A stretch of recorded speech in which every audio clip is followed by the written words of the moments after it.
English class 1, এটা schedule class.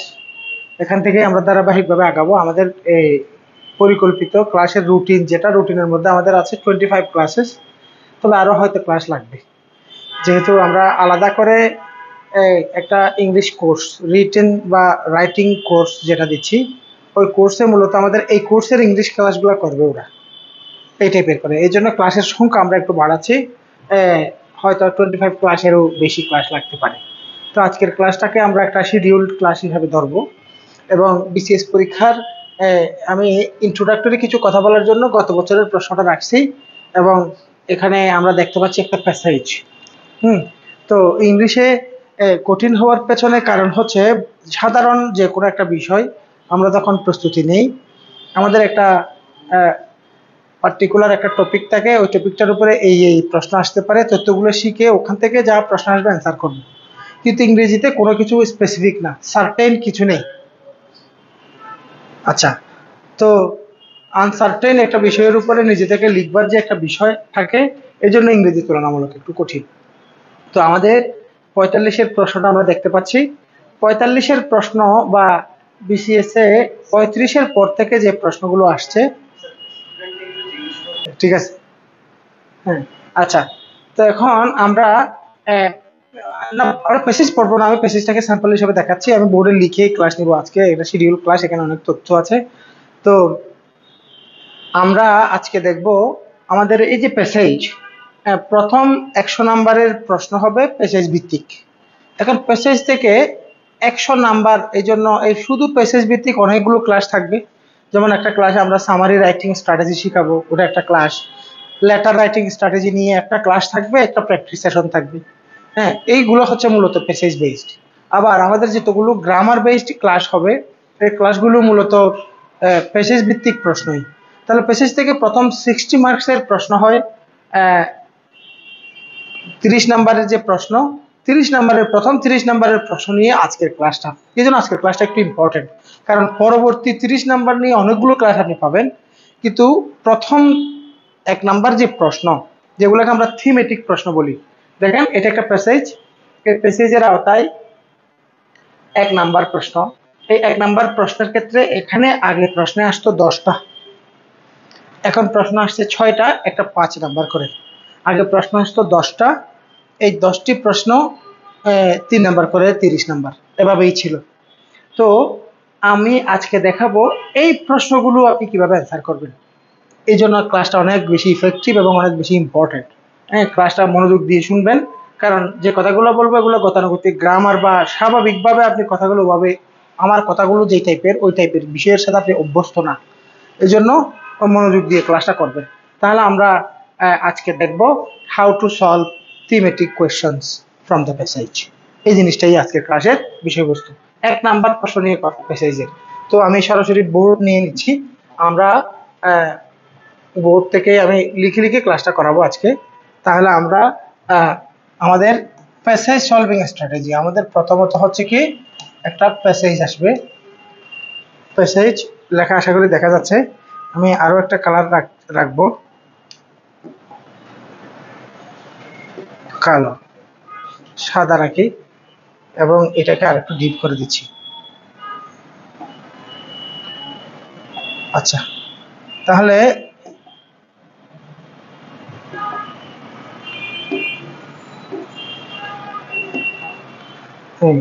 তাহলে আমাদের যে প্যাসেজ, অনলাইনে ওটা শুনতে পাচ্ছেন, আমি আবারও একটা রেসপন্স চাই, কারণ আমি কথা শুরু করে দিচ্ছি।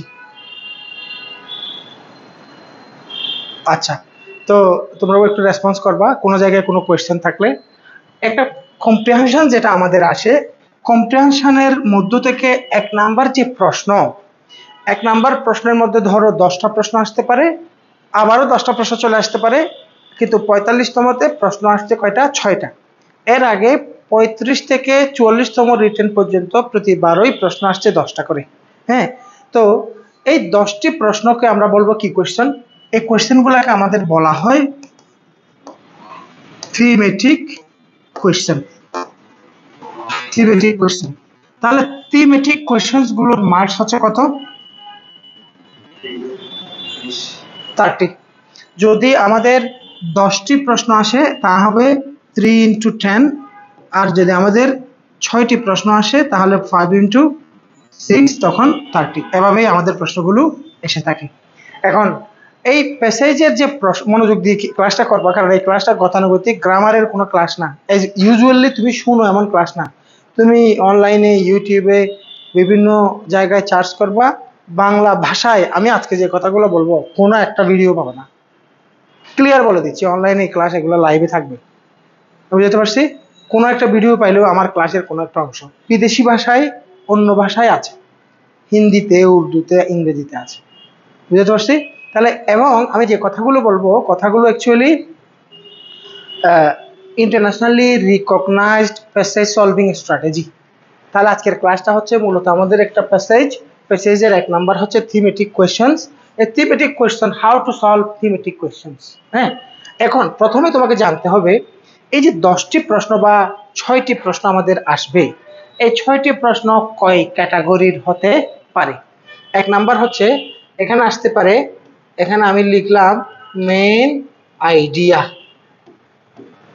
এটা 45 আসে নাই, কিন্তু এর আগে একবারও মিস যায়নি, প্রতিবার আসে। এবং প্যাসেজের একটা প্রশ্ন হবে এবং ওখানে একটা মেইন আইডিয়া থাকবে না, এটা সাধারণত লজিক্যাল না, একটা মেইন আইডিয়া কোশ্চেন থাকবেই, কিন্তু 45 আসে নাই। 45 কি একেবারেই আসে নাই? আসছে, আমি দেখাবো প্রশ্ন। আচ্ছা, দ্বিতীয় নাম্বার প্রশ্নটা হচ্ছে ফ্যাকচুয়াল কোশ্চেন, এটা হচ্ছে দ্বিতীয় নাম্বার। তৃতীয় নাম্বার কোশ্চেনটা হচ্ছে ইনফারেন্স কোশ্চেন। তারপরে হচ্ছে 4 নাম্বার প্রশ্নটা হচ্ছে টোন কোশ্চেন। তারপরে আমাদের এখানে প্রশ্ন থাকতে পারে, ভোকাবুলারি জিনিসটা আমি লিখবো না, এখানে প্রশ্ন থাকতে পারে স্ক্যানিং, ডবল এন দিয়ে লিখলাম শব্দটা, স্ক্যানিং কোশ্চেন। প্রশ্ন থাকতে পারে রেফারেন্স কোশ্চেন,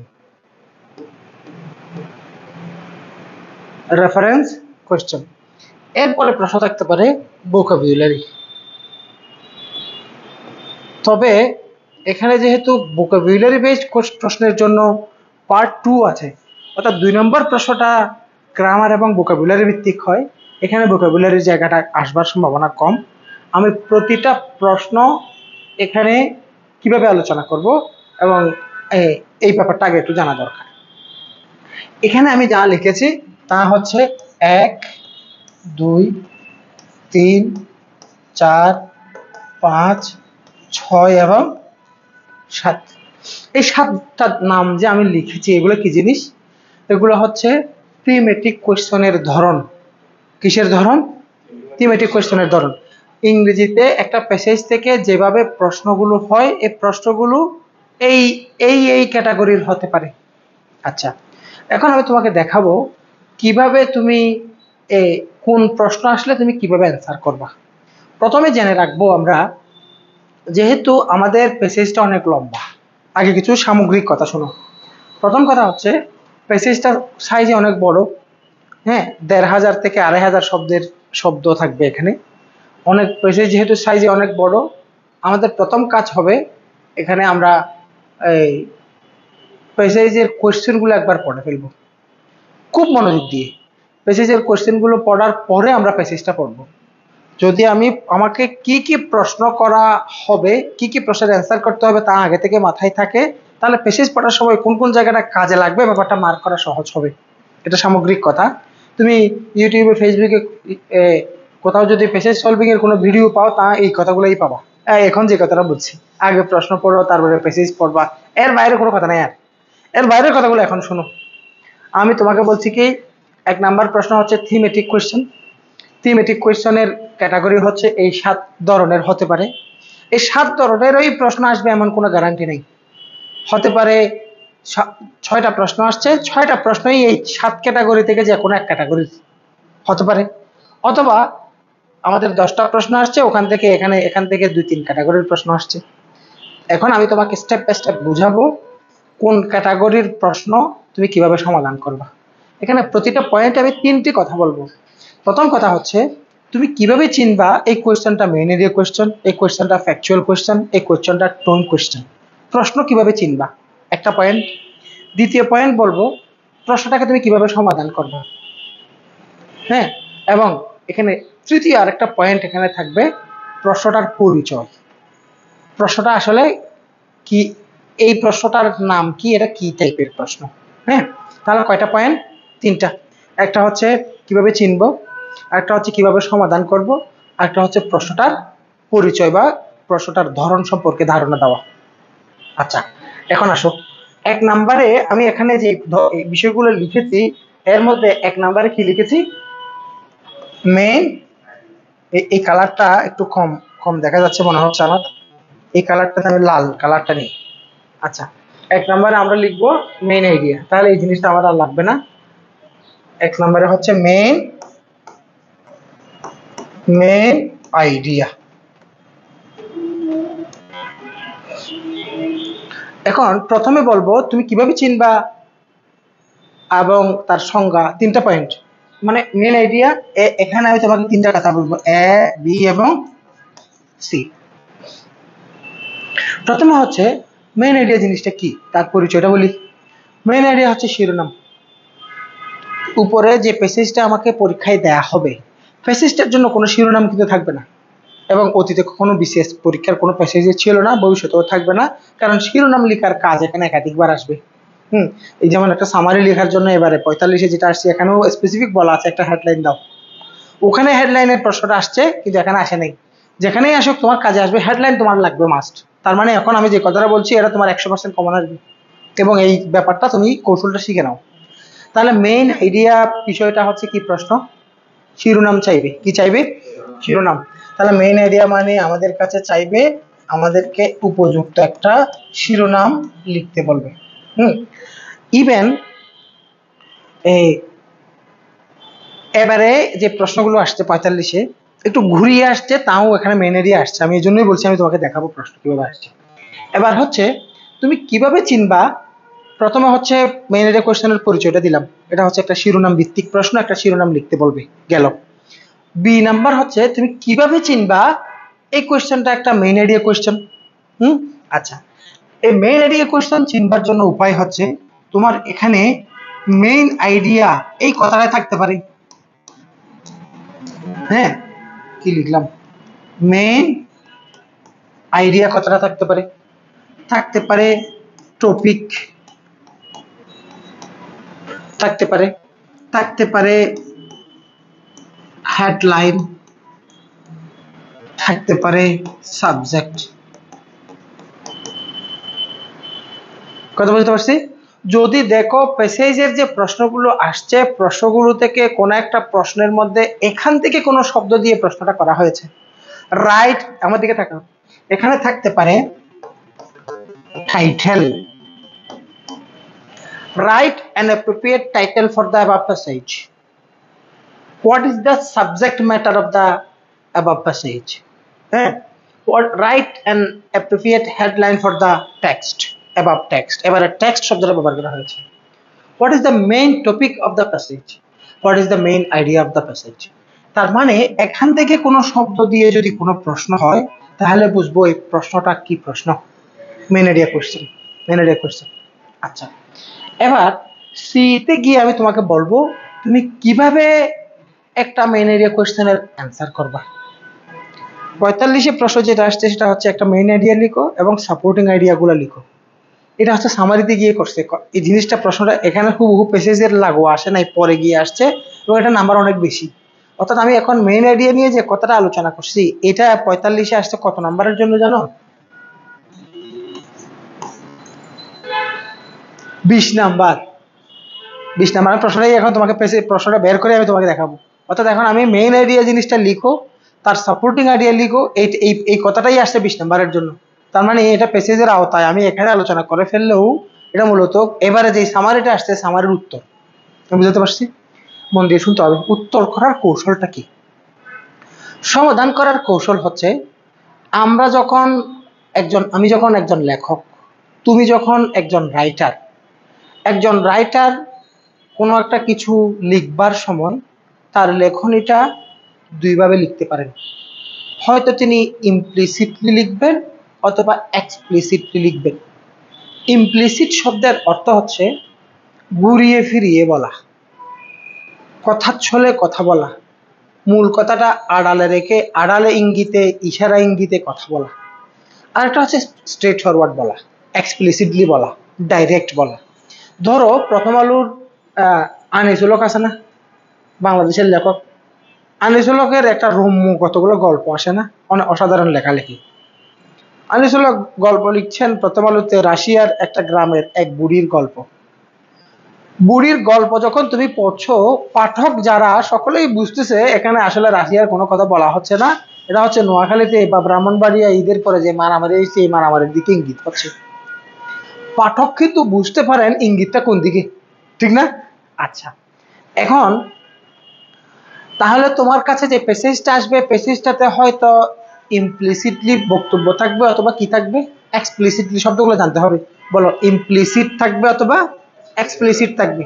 ইমপ্লিসিট মানে ঘুরিয়ে বলা, এক্সপ্লিসিট মানে ডাইরেক্ট বলা। আচ্ছা, এখন যদি তুমি মেইন আইডিয়া বের করতে চাও একজন লেখকের লেখনী থেকে, তাহলে যদি যিনি ডাইরেক্ট বলবেন, ইনি তার কথার সূচনাতে, কথার শুরুর দিকে কিন্তু ইনি শিরোনামটা মেনশন করবেন। আমি এই বক্তব্যটাতে, এটা হচ্ছে 45-এর প্রশ্ন, এই প্রশ্নটা বলার সময় প্রশ্নের শুরুর দিকে ইনি কি বিষয়ে কথা বলতে চাচ্ছেন তার একটা সরাসরি উল্লেখ করবেন। আমি ইকো ট্যুরিজম নিয়ে কথা বলতে চাচ্ছি, ইঙ্গিত করবেন।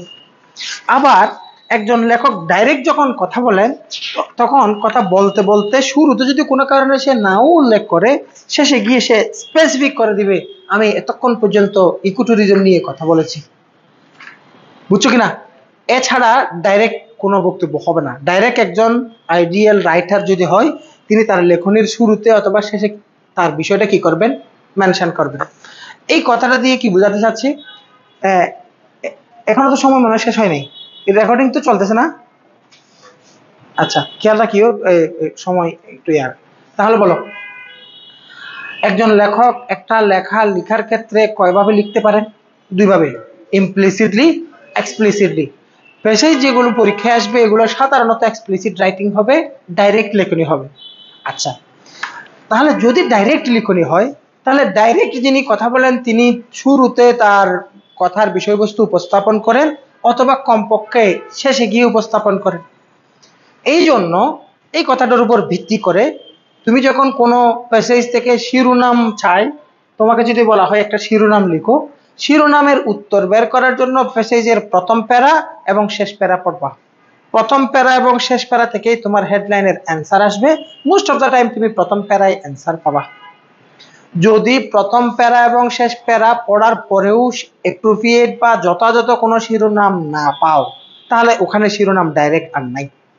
প্যাসেজের মাঝখান থেকে কোনো কথা এনে শিরোনাম লেখা যাবে না, কারণ শিরোনাম হবে এমন একটা স্টেটমেন্ট, এমন একটা বক্তব্য, যে বক্তব্যটা টোটাল প্যাসেজটাকে রিপ্রেজেন্ট করবে। তুমি যদি মাঝখান থেকে কোনো কথাকে নিয়ে শিরোনাম বানাতে চাও, তাহলে এমন কোনো কথা শিরোনাম হিসেবে চলে আসবে যা টোটাল প্যাসেজকে রিপ্রেজেন্ট না করে পার্সিয়াল বা আংশিক কোনো জায়গাকে রিপ্রেজেন্ট করছে। আমি বুঝতে পারছি? তাহলে প্যাসেজের মেইন, তোমার আবার চালু করে দাও, এটা হয়ে গেছে, এটা থাক, ওটা মিনিমাইজ, ওটা ওটুকু থাক, তুমি আবার রিজয়েন করো। হ্যাঁ, একটু থামি, কারণ অনলাইনে ওটা পাবে না, অনলাইনে অনেক স্টুডেন্ট।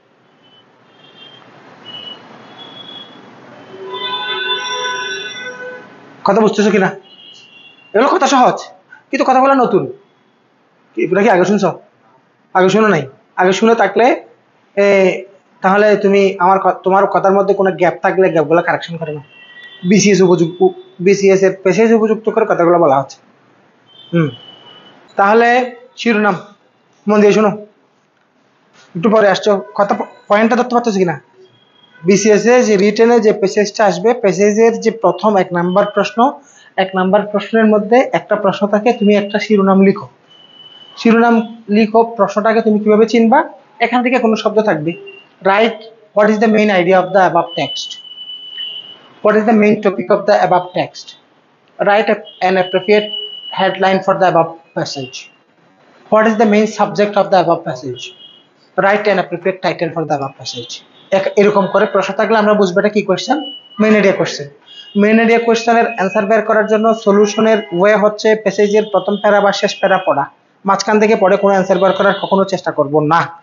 কারণ একজন প্যাসেজের লেখক হয়তো তিনি ডাইরেক্ট বলবেন অথবা ইনডাইরেক্ট বলবেন। যদি ডাইরেক্ট বলেন শুরুতে বা শেষে বলবেন, আর যদি ইনডাইরেক্ট বলেন প্যাসেজের কোথাও নাই, প্যাসেজের কোথাও এটার শিরোনামের উপযুক্ত সরাসরি কোনো লাইন নেই। তাহলে তার শিরোনাম তখন কিভাবে লিখবো যদি শুরুতে বা শেষে? টোটাল প্যাসেজটা পড়ার পরেও আমি আমার মতে প্রথম প্যারায় এবং শেষ প্যারায় এমন কোনো স্টেটমেন্ট আমি পাচ্ছি না যেটা এই টোটাল কথাটাকে রিপ্রেজেন্ট করে। এই অবস্থায় আমার শিরোনামটা কিভাবে হবে? তখন টোটাল প্যাসেজটা তোমার পড়াতে লাগবে। প্যাসেজ না পড়ে তো তুমি এত বড় অ্যান্সারের উত্তর করতে যাবা না। প্যাসেজটা পড়ছো, প্যাসেজটা পড়ার পরে তুমি চোখ বন্ধ করে ফেলবা। চোখ বন্ধ করে নিজেকে নিজে তুমি প্রশ্ন করবা, ask yourself hmm or what about the passage is. যদি যদি কি পাওয়া না যায়, প্রথম ও কোথায়? শেষ প্যারায়, প্যারায়। হ্যাঁ, আমি এখানে লিখলাম কি হেডলাইনের উপযুক্ত, উপযুক্ত কোনো কোনো কি লিখলাম স্টেটমেন্ট না পাই। যদি প্রথম ও শেষ প্যারায়, যদি প্রথম প্যারা ও শেষ প্যারায় হেডলাইন লেখার মতো শিরোনাম দেওয়ার মতো উপযুক্ত কোনো স্টেটমেন্ট না পাই, দেন হোয়াট টু ডু। দেন কি করবা? দেন হচ্ছে তুমি নিজেকে নিজে প্রশ্ন করবা এভাবে, হুম অথবা অথবা অথবা what, what about the passage is, এই প্রশ্ন করবা। যদি প্রথম বা শেষ প্যারায় এমন কোন স্টেটমেন্ট পাওয়া যাচ্ছে না যা শিরোনাম হতে পারে, তখন আমরা কোথায় চলে যাব? প্যাসেজে যাব না। তখন আমরা টোটাল প্যাসেজটা রিড আউট করার পরে নিজেকে নিজে প্রশ্ন করব, hmm or what about the passage is, প্রশ্ন করব। এখন টোটাল প্যাসেজটা পড়ার পরে একজন বিসিএস প্রার্থী হিসেবে এই বয়সে অন্তত তুমি এইরকম একটা উত্তর পাবে, হ্যাঁ এই প্যাসেজে বাংলাদেশের ট্যুরিজম সেক্টরের ডেভেলপমেন্ট নিয়ে কথা হয়েছে, এখানে বাংলাদেশের গ্লোবাল ওয়ার্মিং নিয়ে কথা হয়েছে, এখানে এই বিষয় নিয়ে কথা হয়েছে। ওই বিষয়টাই তুমি শিরোনাম হিসেবে অ্যান্সার করবা। এইটুকু কথা বোঝা গেছে? হ্যাঁ, এবার আরো কথা আছে। শিরোনাম রিটেন পরীক্ষায় যথেষ্ট ইম্পর্টেন্ট। শিরোনামের জন্য এবারে 45-এ যে প্রশ্নটা আসছে, ওই প্রশ্নটা অ্যাকচুয়ালি কত নাম্বারের? 20 নাম্বারের, বলো না কত নাম্বারের? 20 নাম্বারের সামারির জায়গায় যে প্রশ্নটা আসছে ওটা আমি এখন দেখাচ্ছি। প্রয়োজন আমি এখন একটু দেখাই, দেখো। ইনস্ট্যান্ট একটু দেখালে তোমার কাছে মনের মধ্যে শান্তি আসবে, মানে তুমি বলবো যে হ্যাঁ স্যারে যে কথাগুলো বলছে এগুলো তো আসলেই কাজের। দেখো এখানে তুমি এই প্রশ্নটা 5 নাম্বার প্রশ্নটা পড়ো, পাইছো? এই যে 5 নাম্বার কোয়েশ্চনটা, write briefly the main idea of the above text. ফুইনি বুঝছো কিনা? খেলা কি শুরু হইছে? হ্যাঁ ক্লিয়ার। এই প্রশ্নের এইটুকু প্রশ্নের এইটুকু জায়গার নাম্বার কত? হ্যাঁ, এবং এবং এরপরে হচ্ছে 7। দেখো অ্যাড ইয়োর কমেন্টস, এটার জন্য কয় number? 7 number. Give a suitable title to it, এই সুটেবল টাইটেল এই 3 নাম্বারের কথা হইছে তখন, কথা হচ্ছে কিনা? তাহলে টোটাল কয় নাম্বার? 20 নাম্বার। এই জন্য তোমাকে বলবার জন্য আমার আরো কথা আছে, এইটুকু পর্যন্ত বলে শেষ করে দিচ্ছি না। আমি তোমাকে এখন শেখাবো how to write a title. টাইটেলটা আসলে কিভাবে লিখতে হয়, এটাও আমি তোমাকে দেখাবো এখন। কি অনলাইনে কি না, ওরা ওরা সোজা দেখছে, ওরা সোজা দেখছে, ওদের সাথে আমার কথা হয়েছে, সমস্যা নেই। এটা আর হচ্ছে এদিকে রেকর্ড হচ্ছে কিনা দেখো তো, মানে কোনো কারণে এদিকে যদি সমস্যা হয়, এখানে রেকর্ডটা রাখছি, এটাই দেখো।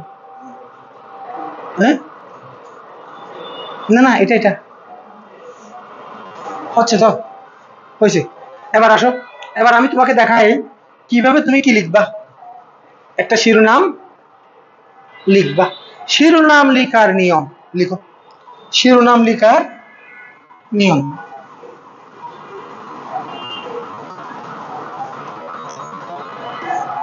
এখন আমি তোমাকে দেখাবো how how to write a title. পিছিয়ে তো টাইটেল শব্দটাই আসছে। টাইটেল কিভাবে লিখতে হয়? আবার কেটে দিয়েছে কেন? আচ্ছা, এটা নেটওয়ার্কের সমস্যা, তাহলে তো বলা হয় কালে দিবি। আবার জয়েন করো, ওটা ওটার মতো করে সেভ হোক। আচ্ছা, হ্যাঁ হ্যাঁ, প্রথম কথা হচ্ছে, আমার দিকে তাকাও, লেখালেখি ছেও আমার দিকে তাকাও। একটা শিরোনাম কখনো সেন্টেন্স হবে না, সেন্টেন্স। অথচ তুমি তো লম্বা লম্বা বাক্য লিখে দিবা। নিয়ম হচ্ছে শিরোনাম কি হয় না, সেন্টেন্স। এটা লিখে দিই আমি, শিরোনাম, শিরোনাম কি হবে না, সেন্টেন্স হবে না। তাহলে কি হবে? বরং ফ্রেজ হবে। প্রথম কথা,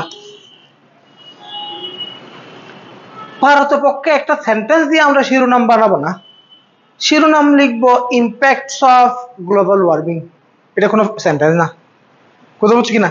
শিরোনাম লিখবো, মনে করো আর একটা প্যাসেজ আসছে ইকো ট্যুরিজম নিয়ে, ঠিক আছে? তাহলে মনে করো the future of eco tourism in Bangladesh. তাহলে the future of eco tourism in Bangladesh, এখানে কোনো সেন্টেন্স হয়নি, কোনো ভার্ব নেই। কথা বলছি কিনা? কথাটা ক্লিয়ারলি লিখে দিলাম।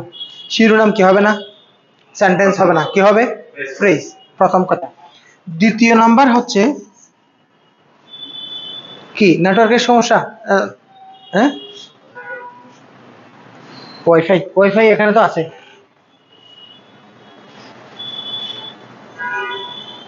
এখানে তো ক্লিক করলেও আসে না। আচ্ছা, তাহলে প্রথম কথা। দ্বিতীয় কথা হচ্ছে,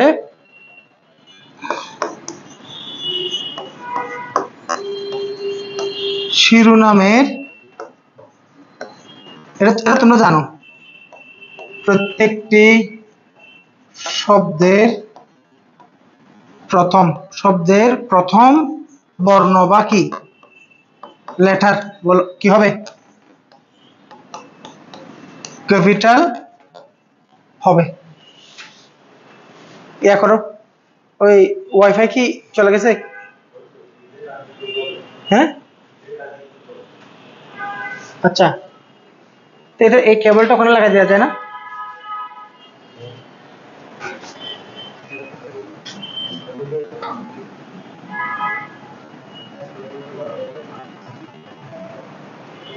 হুম, নিচের কথাটা সহজ কথা, এটা তো ভুল হওয়ার কথা না। এরপর আরেকটা যোগ করে ফেলো, ওটা হচ্ছে অবশ্যই ইনভার্টেড কমার মধ্যে আবদ্ধ থাকবে। লিখে রাখলেই জিনিসটা গুছানো থাকবে আর কি। আরেকটা পয়েন্ট দিয়ে লিখো। হ্যাঁ, তাহলে তৃতীয় নম্বর পয়েন্ট দিয়ে লিখো, এটা হচ্ছে কি, অবশ্যই অবশ্যই কিসের মধ্যে থাকবে? ইনভার্টেড কমা দ্বারা কি থাকবে? আবদ্ধ থাকবে। শিরোনাম অবশ্যই ইনভার্টেড কমা দ্বারা কি থাকবে? আবদ্ধ থাকবে। আচ্ছা, এগুলো সহজ কথা ছিল, কিন্তু আমি তোমাকে স্পেসিফিক, আমি তোমাকে উপরে শিরোনাম লিখছি, শিরোনামের মধ্যে যে কথাগুলো লিখছি, মানে হাউ টু রাইট বলছি, আমি হাউ টু রাইট এখনো দেখাই নাই, কিন্তু আমি এখানে তোমাকে নিয়মাবলী দেখালাম। তাহলে প্রথম কথা হচ্ছে শিরোনাম, যারা অনলাইনে জয়েন করছেন শুনতে পাচ্ছেন কিনা? যে কোনো কারণে আমাদের ওয়াইফাই চলে যাওয়ার কারণে আমরা একটু 2-1 মিনিটের জন্য আমরা একটু ডিসকানেক্টেড ছিলাম।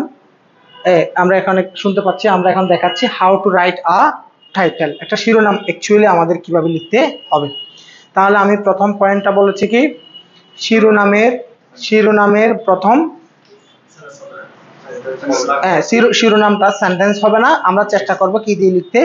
ফ্রেজ দিয়ে লিখতে। দ্বিতীয় কথা হচ্ছে, শিরোনামের যে কয়টা শব্দ থাকবে, ওয়ার্ড থাকবে, প্রত্যেকটা ওয়ার্ডের প্রথম বর্ণটা ক্যাপিটালে লিখব, প্রিপোজিশন ছাড়া। কি ছাড়া? প্রিপোজিশন ছাড়া। কারণ প্রিপোজিশন মনে করে একটা অফ আসছে, টু আসছে, ওগুলো ক্যাপিটালে করা উচিত না। আসবে আসবে। মনে করো the impacts of traffic jam in our economy, তাহলে ইম্প্যাক্টস অফ, অফটা তো প্রেপোজিশন, অফ এর ওটা বড় করার দরকার নেই। আর শিরোনামকে অবশ্যই আমরা কি কোথায় আবদ্ধ রাখবো? Inverted comma. এগুলো পার্ট অফ রাইটিং শিরোনাম, পার্ট অফ রাইটিং টাইটেল। এগুলো কোনো আলংকারিক বিষয় না, সৌন্দর্য বর্ধনের জন্য, নাম্বার বাড়ানোর জন্য এক্সট্রা কাজ না, এগুলো পার্ট। এগুলো না মানলে নাম্বার পাওয়া যাবে না। আইটা বড় হাতের হবে। হ্যাঁ, অর্থাৎ মনে করো লিখলাম কি ডেভেলপমেন্ট অফ, এই অফটা ছোট হাতের লিখলাম। হ্যাঁ, তাহলে দ্য ডেভেলপমেন্ট অফ, আমি লিখলাম কি কমিউনিকেশন সিস্টেম। তাহলে আমরা এভাবে লিখবো, অর্থাৎ শুরুতে শেষে ইনভার্টেড কমা, প্রত্যেকটা লেটারের বর্ণটা, প্রথম বর্ণটা কি ক্যাপিটাল। হ্যাঁ, কিন্তু প্রেপোজিশনটা আমরা ক্যাপিটাল দিই নি। এইটুকু আমরা কথা, এগুলো সহজ, এগুলো ইজি কথা ছিল, এগুলা জাস্ট একবার শুনলে মনে থাকবার মতো বিষয়। এবার আসো শিরোনামটা কিভাবে বানাবো, হাউ টু রাইট। তো হাউ টু রাইট এর কিছু পার্ট বললাম, এর বাইরে কথা বেশি না, কিন্তু কথাগুলো প্রত্যেকটা কাজে আসবার মতো। ধরো তুমি আসলে কি শব্দ লিখবা বুঝতে পারছো না, মানে অ্যাকচুয়ালি শিরোনামটা কিভাবে বানাবো, যখন দেখবা কোনো জিনিসের বিবরণ থাকবে, কোনো জিনিসের কি থাকবে, বিবরণ থাকবে, তাহলে তুমি শব্দটা লিখতে পারো ডেসক্রিপশন অফ ড্যাশ। দেখা যাচ্ছে টোটাল প্যাসেজটাতে কোনো জিনিসকে অনেকবার ক্লাসিফাই করা হয়েছে, ক্লাসিফিকেশন বা তার বন্টন গুলো দেখানো হয়েছে।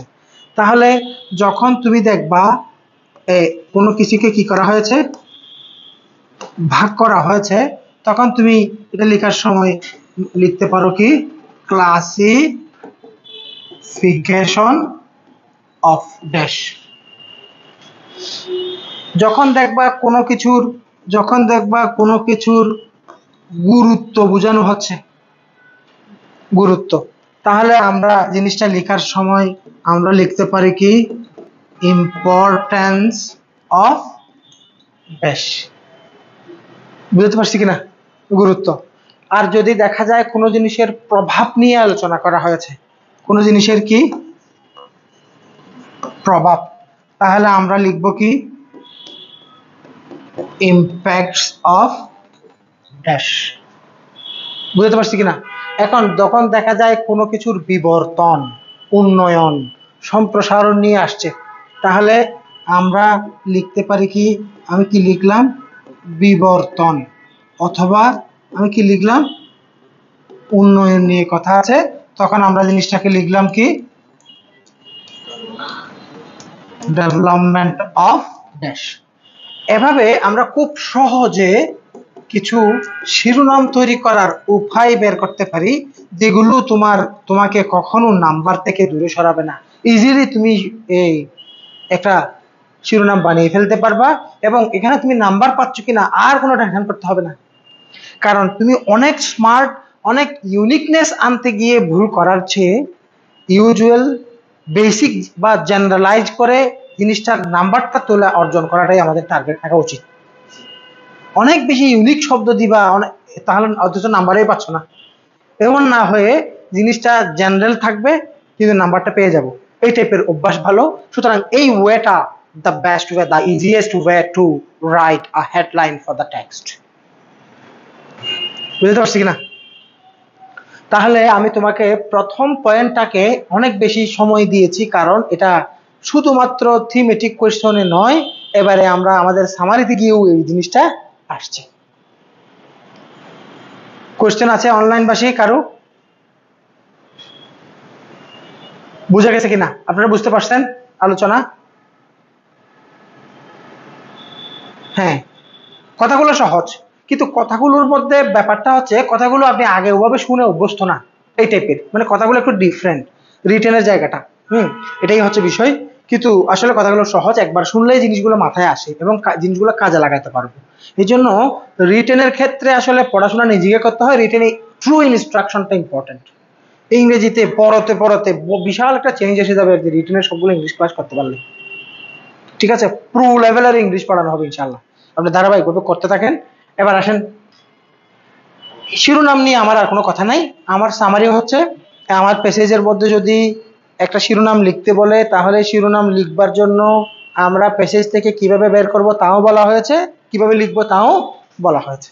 আর আরেকটা কথা আছে, যদি আপনার প্যাসেজের মধ্যে প্যাসেজের আন্ডারে যে 5টা বা 10টা প্রশ্ন থাকে, 6টা থেকে 10টা, ওখানে যদি বলা হয় এই what is the appropriate headline for the above passage, অথবা write an appropriate title for the above passage, এভাবে যদি বলা থাকে তাহলে টাইটেলটা লিখার জন্য বাক্যটা কিভাবে শুরু করবেন? কথা বলছেন কিনা? আমি খাতা কাটি তো, রিটেনের খাতা কাটতে গিয়ে আমি সমস্ত ভুলগুলো আমার চোখে পড়েছে, এই জিনিসটা আমি একটু শিখিয়ে দিচ্ছি। এখানে একটা ভার নিয়ে সমস্যা আছে, এখানে আমি আরো অনেক শব্দ দিতে পারতাম, এই জিনিসগুলো কি আসলে কি শব্দ হবে ওটা আপনি রেডি থাকবেন, পারবেন। আচ্ছা দেখেন, মনে করেন প্রশ্নটা ছিল কিরকম, প্রশ্ন হচ্ছে রাইট অ্যান্ড আমি লিখলাম কি appropriate কি title for the above text, এটা হচ্ছে আপনার কাছে question, this is the question for you. Answer কিভাবে হবে, how to write the exact answer, right. এবার দেখেন অ্যান্সার, মনে করেন অ্যান্সার হচ্ছে অ্যান্সার মনে করেন সি, 1 নাম্বারের সি নাম্বার উত্তর আর কি, A B C D E F পর্যন্ত প্রশ্ন থাকবে। এখানে প্রশ্নের উত্তরটা হবে এরকম,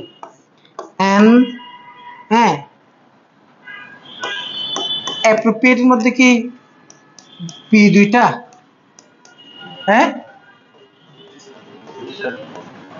title for the above text. তাহলে স্যার এটা আপনি দেখে দেখে লিখছেন, লিখছি, আর পরের ঘটনাটাই সমস্যা, ইজ দিবা না, ইজ তুমি লিখে দিবা ফেননি গরিব, তুমি যে ইজ দিছ কেন হবে না, ইজ হচ্ছে সার্টেন, এটাই ইজ না, তুমি দিবা মেবি, হতে পারে, কারণ ওটার টাইটেল তুমি যেটা লিখছো এর বাইরে অন্য টাইটেলও হতে পারে, কথা বুঝছো, মেবি, ক্যান বি, কি দিবা ক্যান বি, অথবা কি দিবা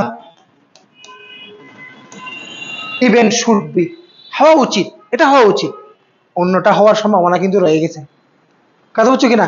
কিন্তু যখন ইজ দিছ তার মানে আমি যেটা লিখছি এটার বাইরে কিছু নাই, খেলা ওখানে, কথা বুঝছো। এই জন্য এই সমস্ত জায়গাগুলো আমরা কনসাস থাকবো, maybe, can be or should be, not is, বুঝতে পারছি। তারপরে আমরা এরপরে গিয়ে আমরা লিখবো কি ইনভার্টেড কমা দিয়ে যে টাইটেলটা ওখানে আমরা ভিতরে লিখে দিব, এই হচ্ছে কথা। এবং টাইটেলটা আলাদা করে দেখা যাবে, এই বাক্যের সাথে টাইটেলটা আলাদা করে দেখা যাওয়ার জন্য নিচের লাইনে লিখবা, এই বাক্য অর্ধেকের মধ্যে এসে শেষ হয়েছে, ওখানে অর্ধেকের মধ্যে ওটা শুরু না করে নিচের লাইন আলাদা করে লিখবা, এখানে এসে কোলন দিয়ে দিবা অথবা হাইপেন দিবা উত্তরটা অ্যান্সার ডিজাইন করার সময়। এই 1 লাইন লিখেই তুমি 3টা number good full 3 out of 3 পাবা। এবারে যিনি প্রশ্ন করছেন অনেক ক্লেভার মানুষ, অনেক বুদ্ধি খাটিয়ে এখান থেকে এখানের জিনিস এখানে, এখানের জিনিস এখানে, অনেক স্মার্টলি একটা প্রশ্ন করছে 45-এর রিটেনে। তারপরে আগের প্রশ্নগুলোতে সবসময়ে 45 থেকে 35 থেকে 44 সবগুলো পরীক্ষার সবগুলো পেসেজে এই প্রশ্ন ছিল রাইট অ্যান অ্যাপ্রোপ্রিয়েট টাইটেল। বেশিরভাগ ক্ষেত্রে শেষ প্রশ্নটাই এটা ছিল 10 নম্বর প্রশ্নটা, এবং সব ক্ষেত্রেই এটা 3 নম্বরের জন্য ছিল, কথা বুঝছো।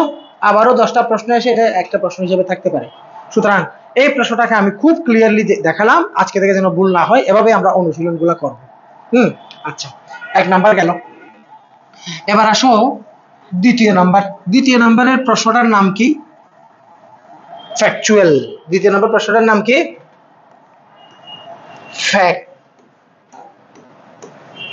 Factual question. ফ্যাকচুয়াল কোয়েশ্চেন এটা হচ্ছে প্যাসেজ থেকে যে সকল প্রশ্ন আসবে তার দ্বিতীয় নাম্বার ধরন। তাহলে আমি এখানে তোমাকে কয়টা পয়েন্ট দেখাবো? তিনটা, এ, বি এবং সি। প্রথম পয়েন্টে আমি তোমাকে তার পরিচয় বলবো, দ্বিতীয় পয়েন্টে আমি তোমাকে বলবো চেনার উপায়, তৃতীয় পয়েন্টে আমি বলবো সমাধান করার কৌশল। আচ্ছা, প্রথমে আসো ফ্যাকচুয়াল কোয়েশ্চেনটার পরিচয়টা জানি। আমার দিকে তাকাও, লেখালেখির চেয়েও তাকাইলে ভালো, কারণ এগুলো শুনলে মনে থাকবে, লিখে রাখার মতো কঠিন কিছু না। ফ্যাকচুয়াল শব্দটা আসছে কোত্থেকে জানো? ফ্যাক্ট থেকে। ফ্যাকচুয়াল শব্দটা আসছে কোত্থেকে? ফ্যাক্ট। ফ্যাক্ট মানে কি? সত্য। ফ্যাক্ট মানে সত্য না? What's the fact here? Fact মানে কারণ না, ফ্যাক্ট মানে ঘটনা, সবকিছু না। এখানে ফ্যাক্ট মানে হচ্ছে কি? তথ্য, ঘটনা। হ্যাঁ, এই জন্য এই প্রশ্নটাকে বলা হয় স্পেসিফিক ডিটেইলস। স্পেসিফিক ডিটেইলস অর্থাৎ প্যাসেজের মধ্যে তোমাকে যে বিষয়েই প্যাসেজটা দিক না কেন, ওই প্যাসেজের স্পেসিফিক কতগুলো বর্ণনা তথ্য আছে না?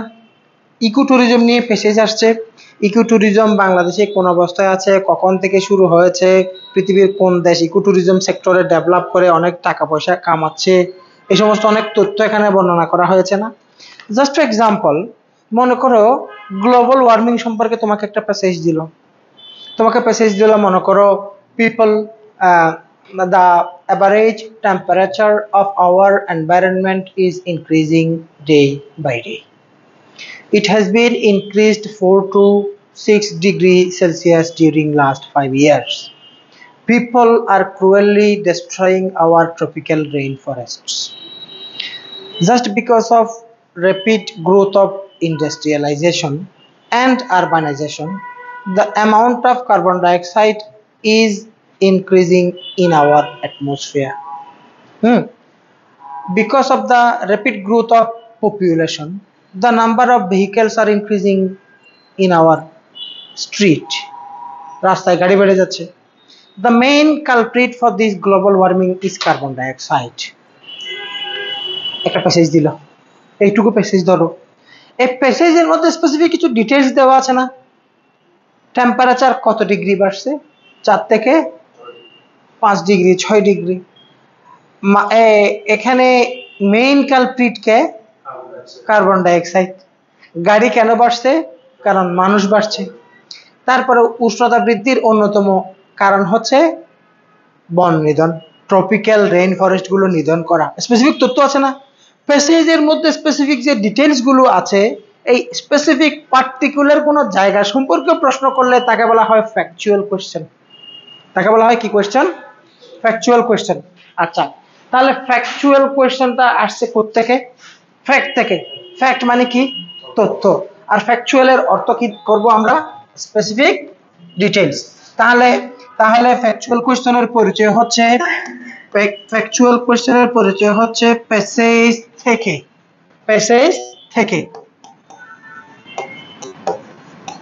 নির্দিষ্ট কোনো তথ্য সম্পর্কে প্রশ্ন। প্যাসেজ থেকে নির্দিষ্ট কোনো তথ্য সম্পর্কে প্রশ্ন করলে তাকে আমরা বলবো ফ্যাকচুয়াল কোশ্চেন। ইভেন তোমার প্যাসেজে 10টি প্রশ্ন যদি হয়, আগে 10টি আসতো, ওভাবেই আমরা বলি, গতবারে 6টি আসছে, সমস্যা নেই। যে কয়টা প্রশ্ন হয়, একটা প্রশ্ন মেইন আইডিয়া ছাড়া বাকি সবগুলো প্রশ্ন ফ্যাকচুয়াল হওয়ার সম্ভাবনা 98 থেকে 99%। ফ্যাকচুয়াল কোশ্চেন এত ইম্পর্টেন্ট, কথা বুঝছো? অলমোস্ট সবগুলো প্রশ্নই কি হয়? ফ্যাকচুয়াল কোশ্চেন হয়। তাহলে প্যাসেজের যে কোনো জায়গা থেকে প্যাসেজে বর্ণিত তথ্য সম্পর্কে প্রশ্নকে আমরা বলবো কি কোশ্চেন? Factual question. এখন আসো, এটা হচ্ছে ফ্যাকচুয়াল কোশ্চেনের পরিচয় বললাম। এবার হচ্ছে ফ্যাকচুয়াল কোশ্চেনকে তুমি চিনবা কিভাবে? বলতে হবে না? আসো, এবার বি নাম্বার হচ্ছে আমি বলবো কিভাবে তুমি ফ্যাকচুয়াল কোশ্চেনকে চিনবা। 2 নাম্বার, যখন তুমি দেখবা কোন একটা প্রশ্ন WH word, WH who, which, what, when, where, how দিয়ে প্রশ্ন শুরু হয়েছে, তাহলে বুঝবে এটা ফ্যাকচুয়াল কোশ্চেন। কোন WH ওয়ার্ড দিয়ে প্রশ্ন করলে, যেমন 45-এর প্রশ্নটাতে আমরা দেখতে পাচ্ছি what are the main aims of ecotourism, what দিয়ে শুরু হয়েছে। দ্বিতীয় নম্বর প্রশ্নটা on what does the success of ecotourism depend, what দিয়ে শুরু হয়েছে। What initiatives have hotels taken to reduce their impact on the environment, তাহলে এখানেও হোয়াট দিয়ে শুরু হয়েছে। আরেকটা প্রশ্ন আসছে যেখানে হোয়াট নাই, ডিফাইন ইকোট্যুরিজম, এটা কিন্তু আবার এখানে নেই, এটা আবার এই জায়গায় পড়ে না। আচ্ছা, কিন্তু এই প্রশ্নের সেকেন্ড পার্টটা হচ্ছে what are the principles of ecotourism, আবারও হোয়াট আছে।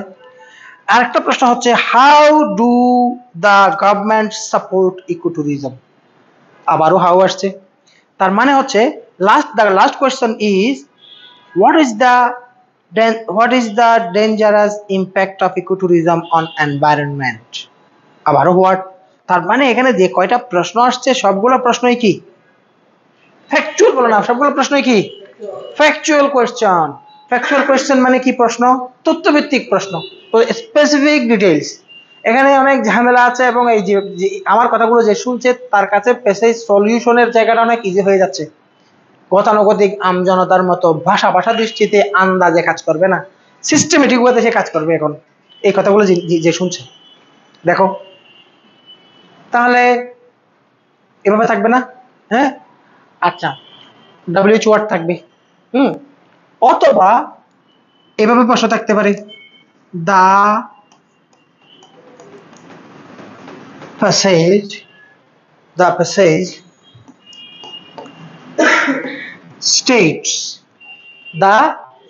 স্টেটস দিয়ে শূন্যস্থান।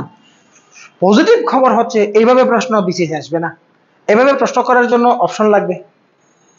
4টা অপশন প্যাসেজ থেকে তুলে দিবে, ওখানে 4টা অপশন দিবে, ওখান থেকে একটা অপশন প্যাসেজ থেকে দিবে, বলা হচ্ছে প্যাসেজ অনুসারে নিচের কোন বক্তব্যটা সত্য, এই টাইপের প্রশ্ন। তো এই টাইপের প্রশ্ন কি এখানে কি এমসিকিউ আসবে, এখানে তো লিখতে বলবো, সুতরাং এটা পরীক্ষায় আসবার সুযোগ নাই। সুতরাং এই জায়গাটা নিয়ে আমাদের টেনশন নেই। কিন্তু ইন্টারন্যাশনাল প্যাসেজ সলভিং স্টাডি যারা বর্ণনা করেছে তারা এই জিনিসটাকেও মেনশন করেছে। অথবা কোন একটা শূন্যস্থান দিল, কোন একটা কি দিল, প্রথমে একটা শূন্যস্থান দিল ইজ দিয়ে এভাবে লম্বা কোনো বক্তব্য দিল। শূন্যস্থান দিয়ে ইজ দিয়ে যদি কোনো বক্তব্য প্রশ্ন করা হয় তাহলে বুঝবে এটা ফ্যাকচুয়াল কোশ্চেন, কারণ এই শূন্যস্থানে প্যাসেজ থেকে কোনো তথ্য এনে বসাতে হবে, বুঝতে পারছি। অথবা মন দিয়ে শুনো, তোমার প্রশ্নটা কি দিয়ে শুরু হতে পারে, according to text, according to passage, এভাবে প্রশ্ন থাকবে। এবং এই ধরনের প্রশ্ন কিন্তু তুমি 35 থেকে 44-এর প্রশ্নগুলো দেখলে এখানে যদি 8টা প্রশ্ন পাও, এই 8টা প্রশ্নের মধ্যে কমপক্ষে প্রতি প্রশ্নের মধ্যে 2-3টা প্রশ্ন অ্যাকর্ডিং টু দিয়ে আছে। তার মানে অ্যাকর্ডিং টু কথাটা মনে রাখার মতো। তাহলে তোমরা কয়টা কথা মনে রাখবা, WH word and according to, WH word and according to. বাকিগুলো অত ইম্পর্টেন্ট না, কারণ ড্যাশ ইজ দিয়ে দেওয়াটাও অপশনযুক্ত বিষয়ের সাথে যায়, কিন্তু আমাদের সাথে যায় কোনটা, এটা এবং এটা। তাহলে তুমি যখন দেখবা কোন একটা প্যাসেজের question what, which, when, where, how দিয়ে শুরু হয়েছে অথবা কি দিয়ে শুরু হয়েছে, according to passage, according to paragraph, according to text, according to writer, according to author, যে কোনো শব্দ থাকতে পারে, তোমার দরকার অ্যাকর্ডিং টু আছে, তাহলে বুঝবে এটা কি কোশ্চেন, ফ্যাকচুয়াল কোশ্চেন। তাহলে আমি কয়টা পয়েন্ট বলছি, 2টা। প্রথমে আমি তোমাকে জানালাম ফ্যাকচুয়াল জিনিসটা কি, তাহলে ফ্যাকচুয়াল জিনিসটা কি আমাকে বলো, specific details from the passage, উত্তরটা ইংরেজিতে বলো, specific details from the passage. প্যাসেজের যে প্রশ্নটা ফ্যাকচুয়াল ওটার সংজ্ঞা কি, specific details from the passage, আবার বলো specific details from the passage, এটা হচ্ছে সংজ্ঞা। এবার কিভাবে চিনবো? WH ওয়ার্ড থাকবে অথবা কি থাকবে, অ্যাকর্ডিং টু থাকবে, আরগুলো লাগবে না, আরগুলো লাগবে না। ড্যাশ ইজ ওটাও এমসিকিউ সাথে যায়। হ্যাঁ, এবার আমি তোমাকে দেখাবো কিভাবে তুমি এই ফ্যাকচুয়াল কোশ্চেন যদি আসে সমাধান করবা। সহজ, এটা সহজ। এখানে এটা বলার পরেও এখানে এটা নিয়ে আরো অনেক কাজ করতে হবে আমাকে। কিরকম? আমাকে প্র্যাকটিক্যালি কিছু প্যাসেজ দিয়ে প্যাসেজগুলোর সমাধান তুমি কিভাবে করছো তোমাকে করতে দেওয়া এবং তোমার করার মধ্যে কেন ভুল সেটা দেখিয়ে দেওয়া, এরকম কিছু কাজ করতে হবে। কারণ এটাতে এই প্রশ্নটা কিভাবে আছে দেখো, প্রশ্নটা হচ্ছে answer the questions in your own words, নিজের শব্দে অ্যান্সার করো। Don't copy from the text above, copy করা যাবে না। Copying from the text above may affect the evaluation, যদি কপি করো মূল্যায়ন কি হবে, এফেক্টেড হবে। তাহলে কপি করার ব্যাপারটা দুইবারে না করা হয়েছে, যেহেতু পেসেজ থেকে কপি করা যাবে না কিন্তু আবার পেসেজ থেকেই অ্যান্সার করতে হবে, তথ্য নিতে হবে, তাহলে এখানে এক্সারসাইজের একটা ব্যাপার আছে। তাহলে আমি কোন জিনিসটা পরে করব, কোন জিনিসটা আজকে দেখাবো সেটা একটু শুনো। আজকে আমি তোমাকে দেখাবো কিভাবে তুমি সমাধান করবো, কথাটা আমি বলে ফেলবো। তারপর আমি তোমাকে পরে শিখাবো কিভাবে তুমি পেসেজ থেকে নিবে এবং কপি না করে নিজের ভাষায় কিভাবে জিনিসটাকে কনভার্ট করবা। এটা পরের কাজ।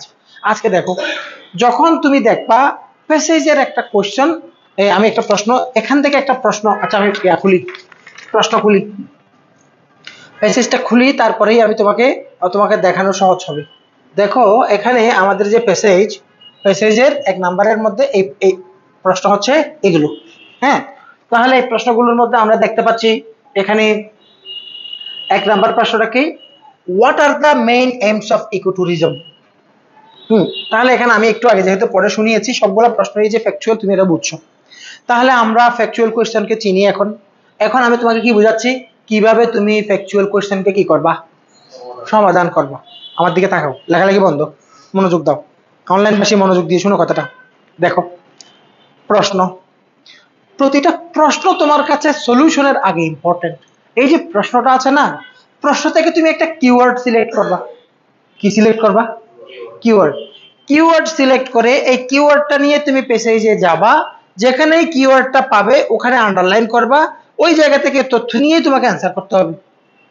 এর বাইরে যদি অন্য কোনো পন্থায় নিজ গরজে, নিজ তাগিদে, নিজ জ্ঞানে, নিজ বুদ্ধিতে অ্যান্সার করো, তো কোনো নাম্বার পাবা না, তোমার উত্তর পুরো ভুল হবে।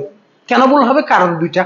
ওই দুইটা কারণ আমি ব্যাখ্যা করার আগে কিওয়ার্ড সিলেকশনের ব্যাপারটা একটু দেখো, তাহলে উত্তর করার কৌশল কি। প্রশ্নটা ইম্পর্টেন্ট। কি ইম্পর্টেন্ট? প্রশ্ন থেকে কি নিব, কিওয়ার্ড নিব। কি নিব? কিওয়ার্ড। এক নাম্বার প্রশ্ন থেকে আমরা কিওয়ার্ড সিলেক্ট করব। What are the main aims of ecotourism, তাহলে এইমস, আমাদের এখানে কি কিওয়ার্ড কোনটা পাইলাম, এইম নিয়ে প্রশ্ন করা হচ্ছে। দ্বিতীয় number, on what does the success of ecotourism, success. Keyword selection যে কত সহজ কাজ এটা তুমি দেখেই বুঝতেছো।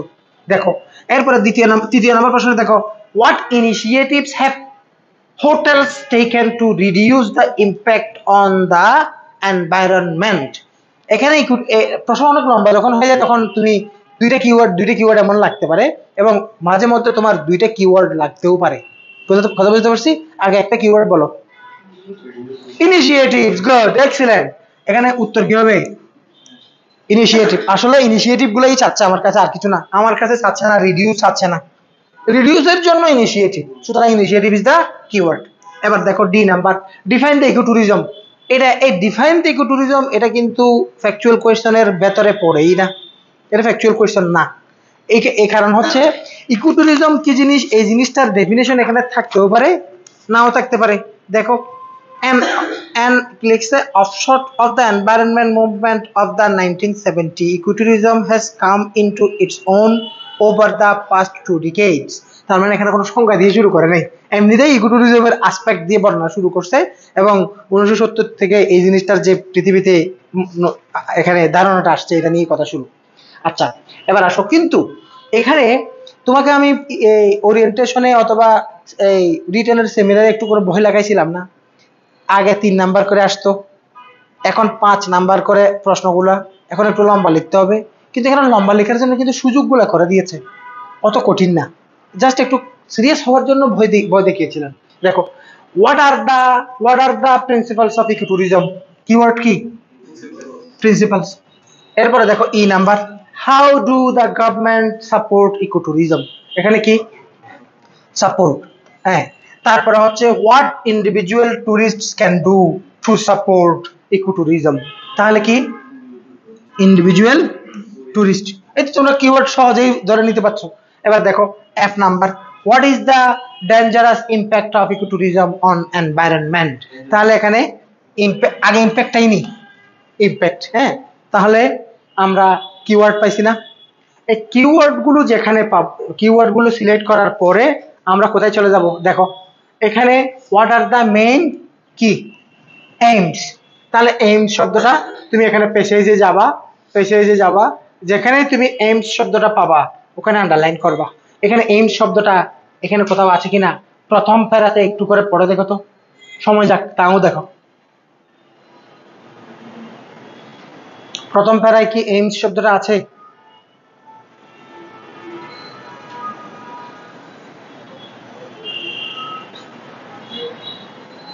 কিন্তু ওই যে ডেফিনেশনের ব্যাপারটা এখানে কিন্তু পাচ্ছি আমরা, দেখছো?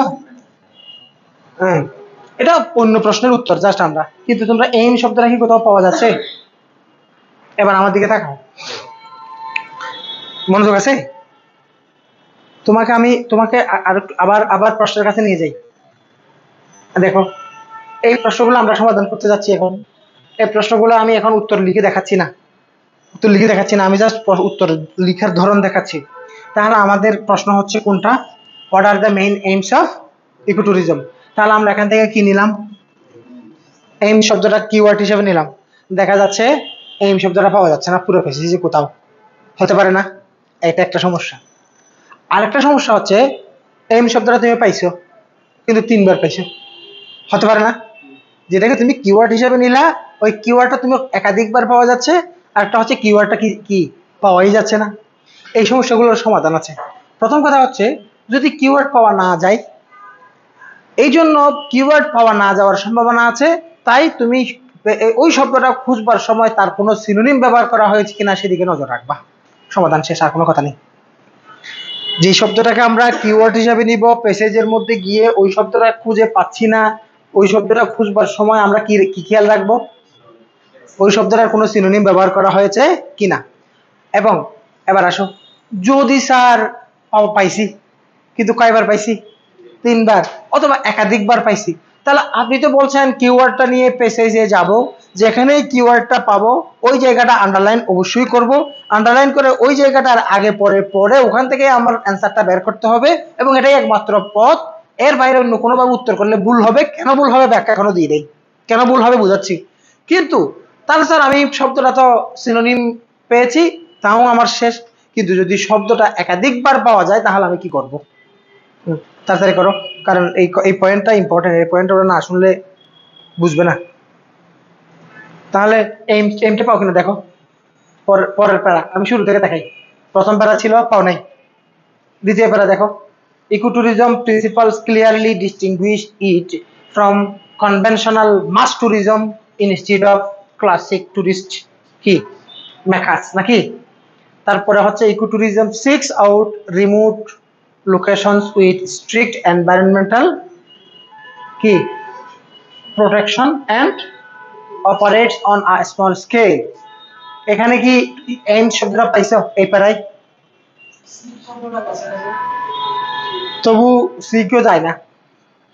তারপরে এই 2 প্যারার মধ্যে কি আছে? নাই, বলো না, আছে কি? নাই। তারপরে আছে? নাই। আমি কিছু পড়ে দেখি নাই, আমি তোমাকে এই জন্য তোমার মতো আমিও দেখছি। তাহলে তাহলে আমাদের আমি এবার অনলাইনে ওরা সংযুক্ত হয়েছে, এবার কথাটা শুরু করে দিচ্ছি। কথাটা হচ্ছে আমরা এখান থেকে প্রশ্নটা সমাধান করার জন্য এখানে একটা কিওয়ার্ড সিলেক্ট করব। এই কিওয়ার্ডটা প্যাসেজে যেখানেই পাবো ওই জায়গাটা পড়ে অ্যান্সার বের করব। এই কাজটা করতে গিয়ে আমাদের দুইটা আচ্ছা এসি, একটা এসি বন্ধ করে দাও, আর এসি সবগুলো দরকার নেই। তাহলে আমরা যদি একাধিক একাধিক কিওয়ার্ড পাই তাহলে আমরা কি করব, আর যদি কিওয়ার্ড না পাই তাহলে কি করব? যদি কিওয়ার্ড না পাই তাহলে আমরা খেয়াল রাখবো আমাদের ওই শব্দটার কোনো সিনোনিম ব্যবহার করা হয়েছে কিনা, প্রথম কথা। দ্বিতীয় কথা হচ্ছে যদি একাধিক কিওয়ার্ড পাই তখন কি করব স্যার? তখন কাজটা এরকম দেখো, প্রথমত এই যে প্রশ্নটা, what is the dangerous impact of ecotourism on environment, তাহলে তুমি প্রথমে, আমি এই জন্যই তোমাকে ডেঞ্জারাস ইম্প্যাক্ট তোমরা বলার পর আমি বলছিলাম এই শব্দটা আন্ডারলাইন করো। তখন তুমি একটা কাজ করবা, কিওয়ার্ডের পরিধিটা বাড়িয়ে নিবা। তুমি ইম্প্যাক্ট একাধিক জায়গায় পেলেও ডেঞ্জারাস ইম্প্যাক্ট একাধিক জায়গায় পাবা না। আমি বুঝতে পারছি কিনা দেখো, মনে করো তুমি এখান থেকে মেইন শব্দটাকে কিওয়ার্ড হিসাবে নিছো, যখন তুমি মেইন শব্দটা সহ নিবা, মেইন এইম তো দুইটা হবে না, অর্থাৎ যখন কিওয়ার্ডের পরিধি বাড়িয়ে নিবা দেন তুমি একাধিক জায়গায় পেলেও অ্যাকচুয়াল জায়গাটা তুমি পেয়ে যাবা। সহজ হয়ে গেল না?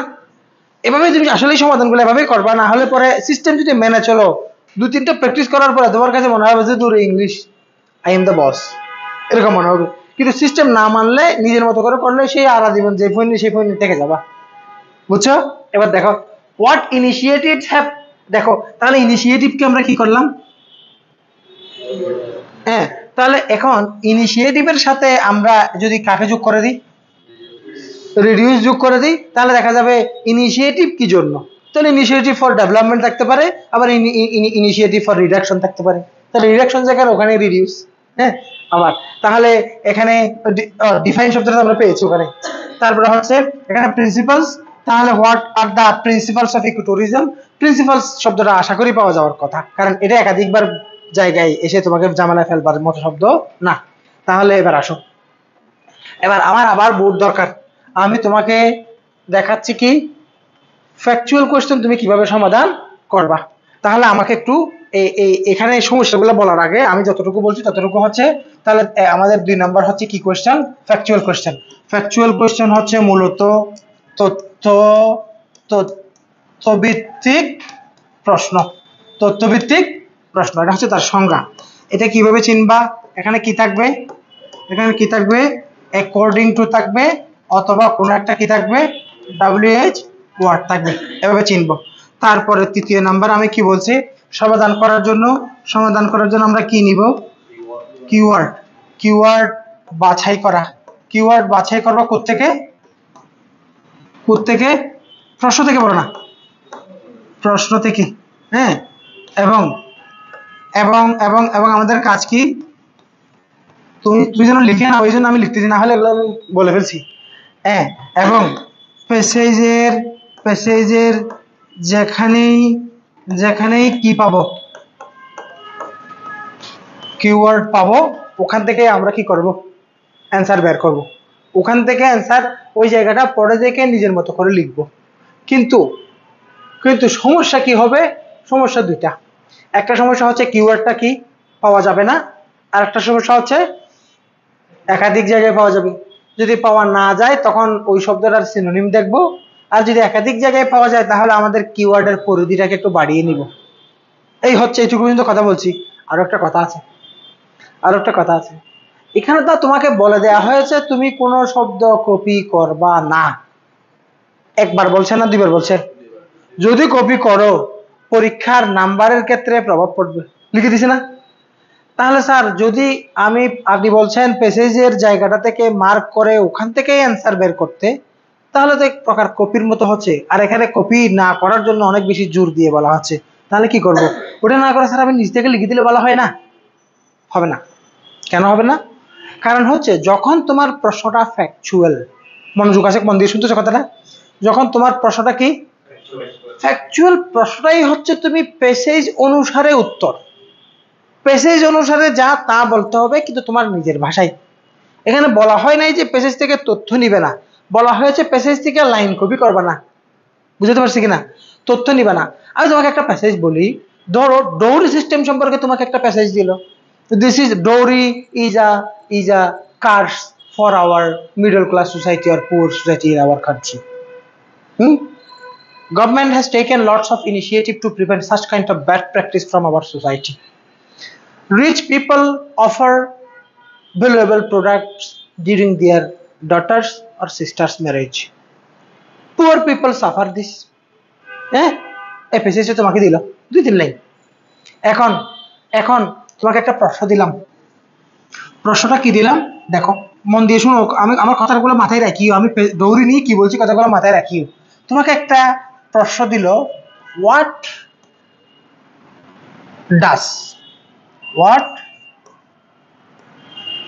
ডাজ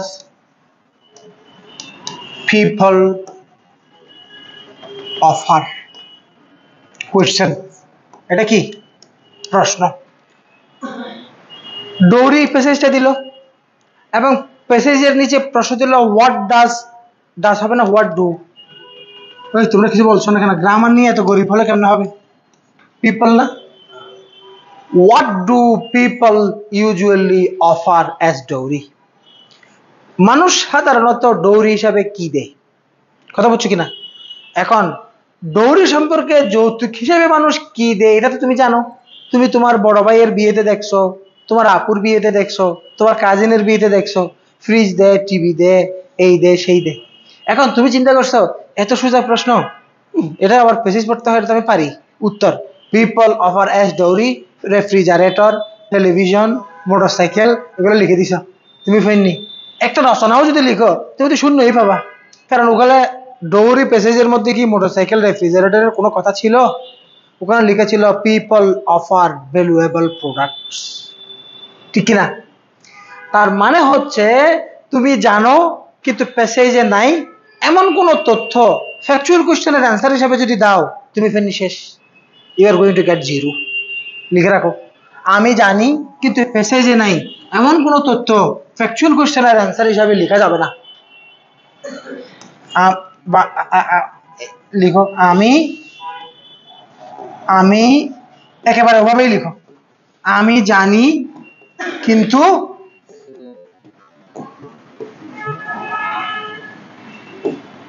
প্যাসেজে নেই এমন তথ্য কোন কোশ্চেনের অ্যান্সারে লেখা যাবে না?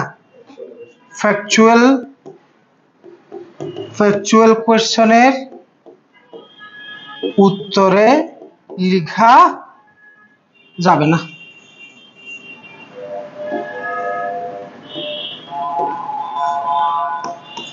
Important point. এই জন্য বিসিএস পরীক্ষায় একেবারে নিজে থেকে লিখতে বলছে, কপি করতে বলা হয়, কপি না করতে বলা হয়েছে বলে নিজের মতো করে উত্তরগুলো সাধারণ জ্ঞানের উত্তরের মতো উত্তর বানিয়ে বানিয়ে লিখে দিলে চলবে না। This is comprehension.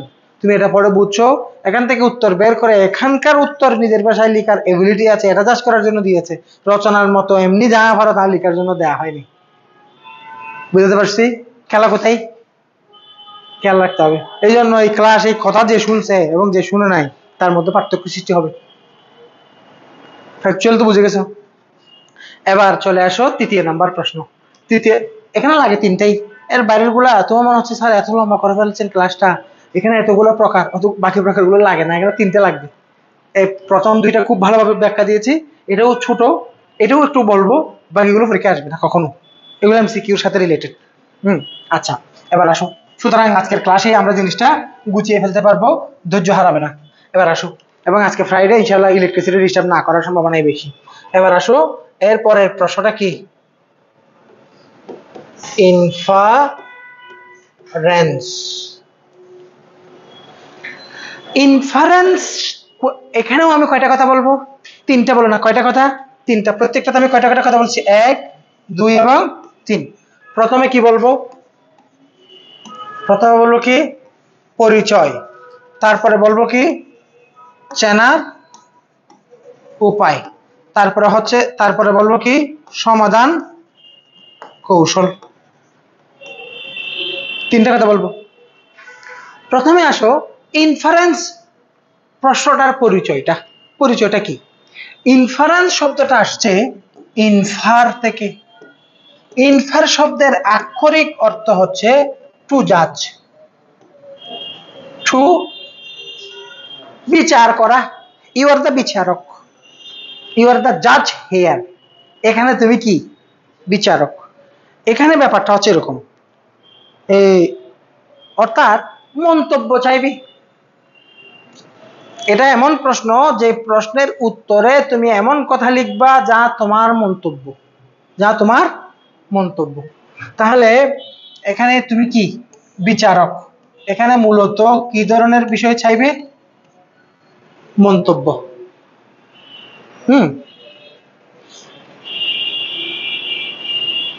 অর্থাৎ তোমার ইয়ার সাজেশন এটা আসবে, এটাও আসে পরীক্ষায়। ইভেন এখানে দেখো প্রশ্ন পড়ে দেখাই, এটাও পরীক্ষা আসে। এই এখানে একটা প্রশ্ন আসছে, what are the main aims of ecotourism, এটা ওখানে থাকবে। On what does the success of ecotourism depend. আচ্ছা, principles, how do the government support ecotourism, সরকার কিভাবে ইকোট্যুরিজমকে সাপোর্ট করে। What individual tourist can do, এটা ওইগুলো না। What are the dangerous impact, না এখানে ওভাবে ইনফারেন্স, সরাসরি ইনফারেন্স বলা যায় এমন প্রশ্ন আসে না, সবগুলোই অলমোস্ট ফ্যাকচুয়াল। ইনফারেন্স কোয়েশ্চনটা আমি তোমাকে নিজে একটা প্যাসেজ 2-3 লাইন বলে তোমাকে আমি একটা রেফারেন্স বুঝাই, আগে জিনিসটা 3টা পয়েন্ট শেষ করো। তাহলে ইনফার শব্দের অর্থ কি? টু জাজ, বিচার করা। তাহলে এই প্রশ্নটা আসলে কি ধরনের প্রশ্ন? নিজের মন্তব্য। কার মন্তব্য? তোমার মন্তব্য। Your judgement, your suggestion towards writer's statement. Writer যা স্টেটমেন্ট দিয়েছে, রাইটার যা লিখেছে তার উপরে তোমার মন্তব্য, পাঠকের মন্তব্য। বুঝতে পারছি কিনা? সুতরাং এই প্রশ্নের উত্তরে এমন কথা আসবে যে কথাটা পেছে নাই। তার মানে এখানে প্রশ্ন চেনাটা ইম্পর্টেন্ট। আগের প্রশ্নটার মধ্যে যদি তুমি নিজে থেকে কিছু লিখো, তোমার প্রশ্ন থাকবে? থাকবে না। কিন্তু এটাতে যদি তুমি পেসেজ থেকে কিছু লিখো, তার উত্তর হবে না। কারণ এখানে লেখক যা বলছে তা না, লেখক যা বলছে তাকে সাপোর্ট করে এরকম বাহ্যিক কথা। এই জন্য এখানে এই প্রশ্নটার মধ্যে কি থাকবে? এই প্রশ্নটার মধ্যে থাকবে ইনফার, এই প্রশ্নের মধ্যে থাকতে পারে সাজেস্ট, এই প্রশ্নের মধ্যে থাকতে পারে ইমপ্লাই। এখান থেকে কোন শব্দ থাকবে? ওপিনিয়ন, অপাইন থাকতে পারে, সমস্যা নাই। কিন্তু এই 3টা শব্দই সাধারণত প্যাসেজের কোশ্চেনের ক্ষেত্রে ব্যবহার হয়। It is suggested by the passage that, তারপরে হচ্ছে it is inferred from the passage that, it is inferred by the passage that, by হয় না সাধারণত, it is implied by the passage that, এরকম।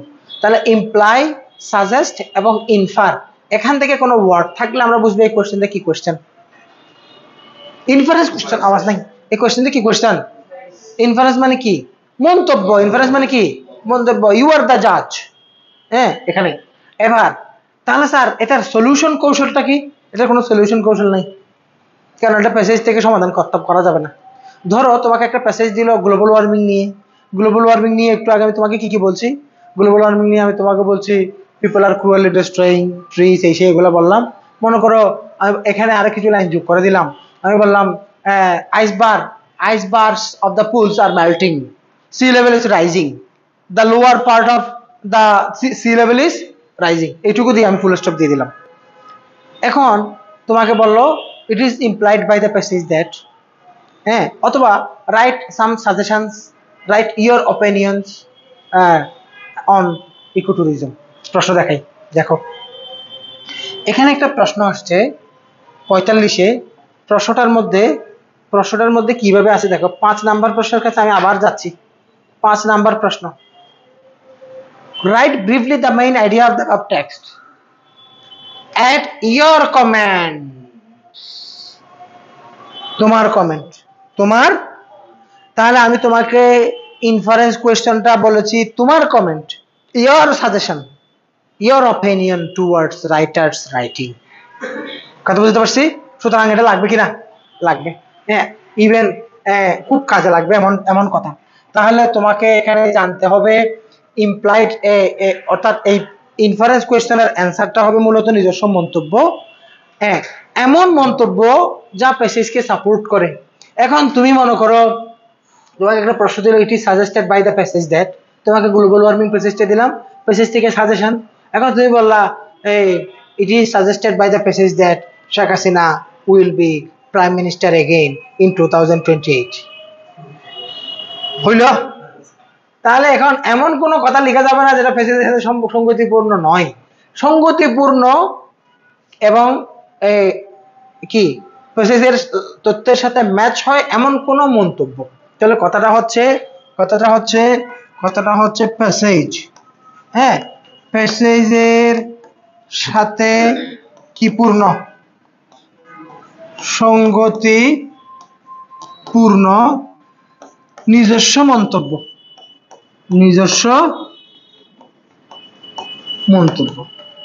প্যাসেজের সাথে সঙ্গতিপূর্ণ নিজস্ব মন্তব্য।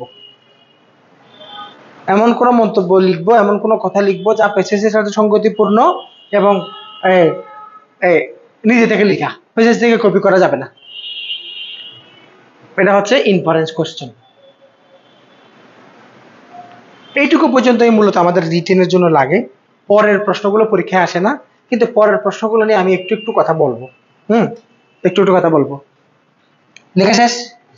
আচ্ছা, এরপরে আমরা এখন এটা অনেক বড় হয় না, এটা ছোট দেখাচ্ছে কেন? আচ্ছা, আমি ওই পাশের লাইনটা রাখার জন্য, নাহলে ক্লিকে এগুলো ডিলিট করা যায়। এখানে একটা প্রশ্ন আমরা দেখতে পাচ্ছি, এগুলো আমি একটা কথা বললেই হবে। একটা প্রশ্ন আমরা দেখতে পাচ্ছি, কি কোশ্চেন? টোন। টোন শব্দের অর্থ কি? টোন শব্দের অর্থ কি? সুর, ঠিক না? টোন মানে সুর না? আচ্ছা, টোন মানে টিউন, ঠিক না? এখন সুর মানে কি শাকিরার ওয়াকা ওয়াকা এ সুর? না, এই সুর না। এখানে হচ্ছে লেখকের একটা নিজস্ব মনোভাব থাকে। লেখকের একটা কি থাকে? নিজস্ব মনোভাব থাকে। লেখকের মনোভাব সম্পর্কে যদি প্রশ্ন চাওয়া হয়, তাহলে এই ধরনের কোয়েশ্চেনকে আমরা টোন কোয়েশ্চেন বলি। এই টোন কোয়েশ্চেনগুলো তুমি চিনবা। টোন কোয়েশ্চেনটা সাধারণত করা হয় অ্যাটিটিউড শব্দ দিয়ে, টোন কোয়েশ্চেনটা করা হয় পারপাস শব্দ দিয়ে। হ্যাঁ, ইভেন এখানে এইমস শব্দটাও থাকতে পারে। What is the purpose of, what is the attitude of, even what is the tone of? এখান থেকে কোনো শব্দ দিয়ে যদি কোনো প্রশ্ন হয়, বুঝবে এটা কি কোয়েশ্চেন? Tone question.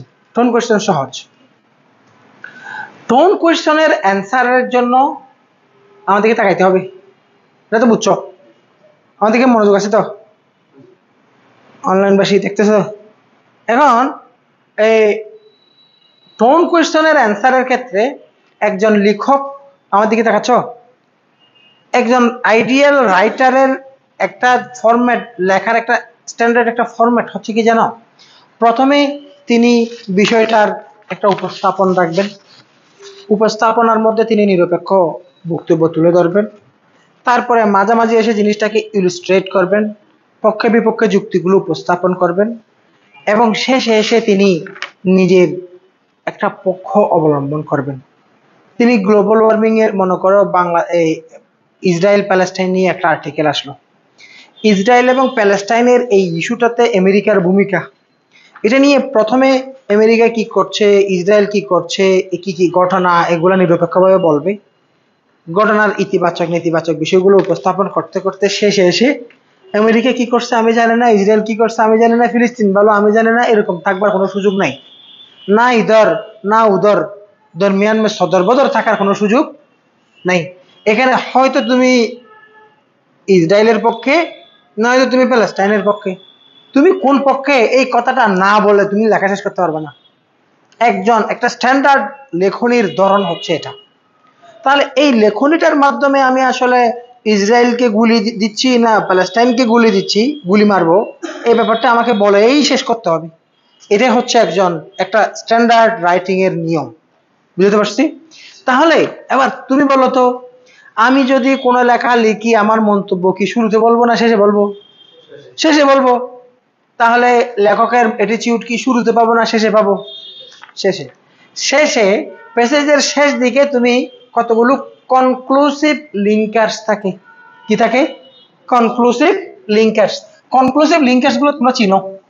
এই যে মনে করো এট লাস্ট, মনে করো এখানে থাকতে পারে কি ফাইনালি, হ্যাঁ, মনে করো ইন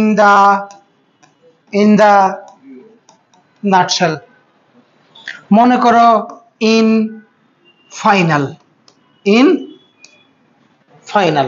মনে করো লিখলাম ইন কনক্লুশন, এই টাইপের কনক্লুসিভ কানেক্টর যেখানে পাবা এর পরের অংশ পড়ে দেখো, দ্যার ইজ ইউর অ্যান্সার। কথা বলছো কিনা? এটা একেবারে আসবে না তা না, আপনি প্রিভিয়াস প্রশ্ন দেখলে একটা প্রশ্ন হলেও পাবেন যেটা টোন কোয়েশ্চেন হিসেবে আসছে, কিন্তু কম আসে, কম আসে, কারণ এটা কঠিন, এটা মানে ফ্যাকচুয়াল কোয়েশ্চেনের মতো ইজি না, এটা একটু ডিপ জায়গার বিষয়, লেখকের মনোভাব বের করা। হুম, তাহলে কিন্তু আমি বোঝানোর ক্ষেত্রে ক্লুগুলো কিন্তু দিয়েই দিছি, সংক্ষেপে বলবো বলেও ক্লিয়ারলি বলে দিছি। তাহলে টোন কোয়েশ্চেন হচ্ছে লেখকের কি চাই, মনোভাব জানতে চাই। টোন কোয়েশ্চেন কিভাবে চিনব? অ্যাটিটিউড, পারপাস, টোন শব্দগুলো থাকলে বুঝবো এটা টোন কোয়েশ্চেন। লেখকের টোন সাধারণত কোথায় থাকবে? শেষে। এই জন্য আমরা শেষ প্যারা পড়ব, অথবা শেষে যেখানে কনক্লুসিভ লিঙ্কার গুলো থাকে ও এর পরের অংশটা পড়ে দেখলে আমরা তার মন্তব্যটা পেয়ে যাব। বুঝা গেছে? এর বাইরে যে প্রশ্নগুলো এগুলো আসবার কোনো সুযোগই নেই, কারণ হচ্ছে এগুলো অপশন ছাড়া হয় না। যেমন ধরো স্ক্যানিং কোয়েশ্চেন, স্ক্যানিং কোয়েশ্চেনটা নিশ্চিতভাবে অপশন লাগবে। স্ক্যানিং কোয়েশ্চেন হচ্ছে ধরো পানিপথের যুদ্ধ নিয়ে তোমাকে একটা প্যাসেজ দিল, পানিপথের প্রথম যুদ্ধ, দ্বিতীয় যুদ্ধ, তৃতীয় যুদ্ধ স্টেপ বাই স্টেপ বর্ণনা করছে। এখন তোমাকে যদি প্রশ্ন করা হয় পানিপথের দ্বিতীয় যুদ্ধ সম্পর্কে প্যাসেজের কোন জায়গায় উল্লেখ আছে, তো জায়গাটা নিচে মেনশন করা ছাড়া প্রশ্নটা করবে কেমনি? তার মানে এটা এমসিকিউর সাথে রিলেটেড বিষয়, আসবে না, আসার সম্ভাবনা নাই। তারপর হচ্ছে রেফারেন্স কোয়েশ্চেন, এটা পরীক্ষা একবার আসতে দেখছি আমি, হয়তো 35 বা 36। এটা সহজ, এটা একেবারে এক লাইনের কথা, কিন্তু তুমি জিনিসটা জেনে গেলা। ব্যাপারটা হচ্ছে এরকম, প্যাসেজে ব্যবহৃত কোনো প্রোনাউন, বলো প্যাসেজে ব্যবহৃত কোনো প্রোনাউন। দেখো মনে করো দেই, মনে করো ইট, এরকম কোন প্রোনাউন যদি প্রশ্ন করা হয় প্যাসেজে ব্যবহৃত প্রোনাউন দ্বারা কাকে মেনশন করা হচ্ছে, এরকম প্রশ্ন, এটাকে বলা হয় রেফারেন্স কোশ্চেন। এটাকে বলা হয় কি কোশ্চেন? যেখানেই প্রোনাউনটা পাবা তার আগের লাইন পড়লেই পেয়ে যাবা, কারণ প্রোনাউনের সাথে তার আগে অবশ্যই অ্যান্টিসিডেন্ট আছে, আগে নাম উল্লেখ না করে কখনো প্রোনাউন আসবে না।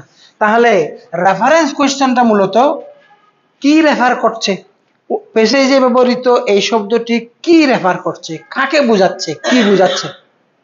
আর যদিও এই মানে তোমার কাছে যে কোনো জিনিসের রেফারেন্স মনে হচ্ছে, আসলে না, এটা আসলে মূলত স্পেসিফিক প্রোনাউনের সাথে রিলেটেড বিষয়। কিসের সাথে রিলেটেড বিষয়? প্রোনাউনের সাথে। তাহলে প্যাসেজে ব্যবহৃত, প্যাসেজে ব্যবহৃত প্রোনাউনের, প্রোনাউনের কি সম্পর্কে প্রশ্ন? অ্যান্টিসিডেন্ট বলো না, অ্যান্টিসিডেন্ট সম্পর্কে, সম্পর্কে প্রশ্ন। এরকম প্রশ্ন হয়তো মাঝে মধ্যে হতে পারে, যেহেতু একবার বিসিএস এ আসছে, বিগত বছরের প্রশ্নগুলো প্র্যাকটিস করানোর সময় আমি দেখাবো। আচ্ছা, এরপর হচ্ছে কি প্রশ্ন? ভোকাবুলারি বলো না, ভোকাবুলারি প্রশ্ন তো আসবেই, কিন্তু ভোকাবুলারি প্রশ্ন এক নম্বরে আসবে না, কারণ যেহেতু আমাদের এখানে এক নাম্বার হচ্ছে কি কোয়েশ্চেন, থিমেটিক। 2 নম্বরে গিয়ে আমাদের গ্রামার এবং ভোকাবুলারি বেসড কোয়েশ্চেনের জন্য আলাদা করে আরো 30 নম্বরের বরাদ্দ আছে। সুতরাং ভোকাবুলারি এখানে আর কিছু বলবো না, ওটা ভোকাবুলারি নিয়ে আলাদা আলাদা ক্লাস, আলাদা আলাদা কাজ আছে।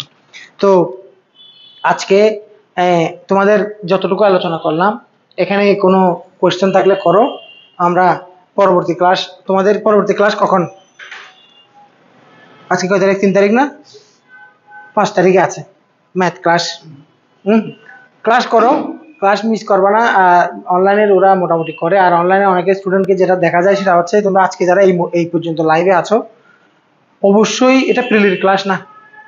প্রিলির ক্লাসে তুমি ইউটিউবে যা পাচ্ছ, বইতে যা আছে, ক্লাসেও তা, এই টাইপের কিছু না।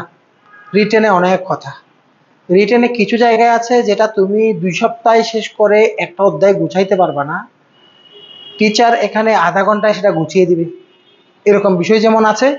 আবার রিটেনে বইতে নাই, কিন্তু টিচার তোমাকে গাইড করবে, এমন অনেক কথা আছে। এই যেমন আজকের ক্লাসটা, বইতে এগুলো তো থাকার কথা না, বইতে থাকলেও তোমার কাছে মনে হবে যে এগুলো কি বেদরকারি কথা আর কি। কথা বলছো, পড়ে তোমার এরকম মনে হতো না যে এটা এইভাবে হয়। বুঝতে পারছি? এই জন্য please don't miss the class. পরের ক্লাসের জন্য অপেক্ষা করো, পরের ক্লাসে একেবারে তোমরা হায়ার ম্যাথ বই নিয়ে চলে আসবা ক্লাসে, 9 10 হায়ার ম্যাথ বই, বই ধরে ক্লাস করানো, কতবারে 45-এ যে প্রশ্ন আসছে ওখানে যে কয়টা ম্যাথ আসছে 100% ম্যাথ প্রত্যেক আসছে সরাসরি বই থেকে। তো আগে আমরা বই থেকে শেষ করি, বই শেষ করানোর সময় যে অধ্যায় করাবে ওই অধ্যায়ের প্রিভিয়াস কোয়েশ্চেনগুলো শিক্ষক কানেক্ট করেই তো পড়াবেন। এবং তোমাদের কাছে প্রত্যেকটা সাবজেক্টের হিউজ সাইজের বড় বড় সাইজের নোট আছে। নোট বলতে শিট আর কি, শিটগুলো ক্লাসে ক্লাসে ছোট ছোট দেওয়া হয় না, রিটেনে এক একটা বই। তুমি এখানে রিটেনে হেল্পলাইন থেকে 8টা বই পাবা, এতগুলো। কথা বুঝছো? এগুলা অ্যাডমিশনের সাথে সাথে সবাইকে এগুলো প্রিন্ট করে দিয়ে দেওয়া হবে। তো রিটেনে ম্যাথমেটিক্সে শিটের গুরুত্ব তেমন নেই, কেউ তবু আমরা দিব, প্রতিষ্ঠান থেকে একটা সাপোর্ট লাগবে তোমার, অন্তত প্রিভিয়াস কোয়েশ্চেনগুলোর সলিউশন। আর অত বইটা কেনার দরকার নেই, প্র্যাকটিস করার জন্য বই একটা গাইড নিতে পারো। ইংলিশের জন্য কোনো বই কেনার দরকার নেই, ইংলিশে যতগুলো প্র্যাকটিস ততগুলো এখান থেকে দেবো। যেই বই কিনবো ওই বইয়ে কোনো কাজে আসবে না। কথা বলতে পারছি? এই ট্রান্সলেশন থেকে শুরু করে সবকিছু এখানে একটা ইয়াতে আছে। ওটা যদি গাইডের সাইজে হতো তাহলে আমার থেকে যে শীট দিব ওটা হচ্ছে বাজারের গাইডের সাইজ, তো এই সাইজের গাইডের সাইজ হলে, গাইডের সাইজ যদি এই সাইজের হয় আমাদের শীটের সাইজ এর চেয়ে হাফ হবে। তার মানে অনেক অনেক কিছু একসাথে শিখিয়ে দিয়ে দেওয়া হচ্ছে। তো গাইডের পরিধি বড়, এসে আননেসেসারি লক্ষ লক্ষ এসে পড়ার তো দরকার নেই। এসে আমরা একটা আলাদা শীট দিব, ওটাও মোটামুটি বড়, ওটাও প্রায় 200 পৃষ্ঠার, ওগুলো পড়লে হবে। সবকিছু জিনিস রেডি, এগুলো আমি রেডি করে আস্তে আস্তে দিব, ওরকম না, সব রেডি অফিসেই আছে। জিনিসগুলো নিবা এবং কোয়ালিটি, তোমাদের প্রতি যেটা রিকোয়েস্ট থাকবে বন্ধু বান্ধবকে ডেকে এনে কোয়ালিটি ক্লাস হচ্ছে এই জায়গাটা আমরা একেবারে মরণ কামড় দিয়ে সর্বোচ্চ এফোর্ট দিয়ে রিটেনটা করবো। কথা বলছো?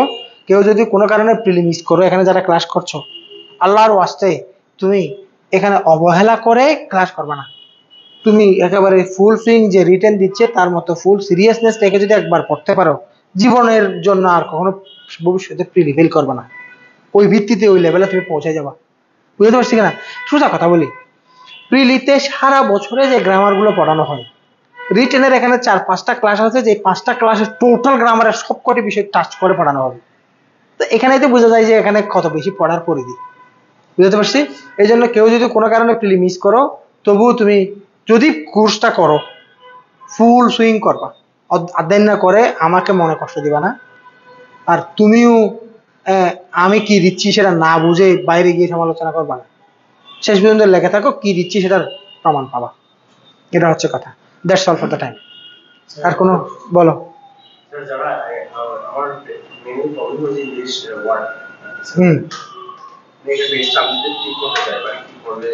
না, এখন যদি তুমি রিটেনের প্রার্থী হও অথবা রিটেনের প্রার্থী না হয়েও রিটেন কোর্স করছো এমন হও, তুমি কোনো ওয়ার্ডের বই নিবা না, শব্দের কোনো বই নিবা না, কোনো বই থেকে কোনো শব্দ শিখবা না।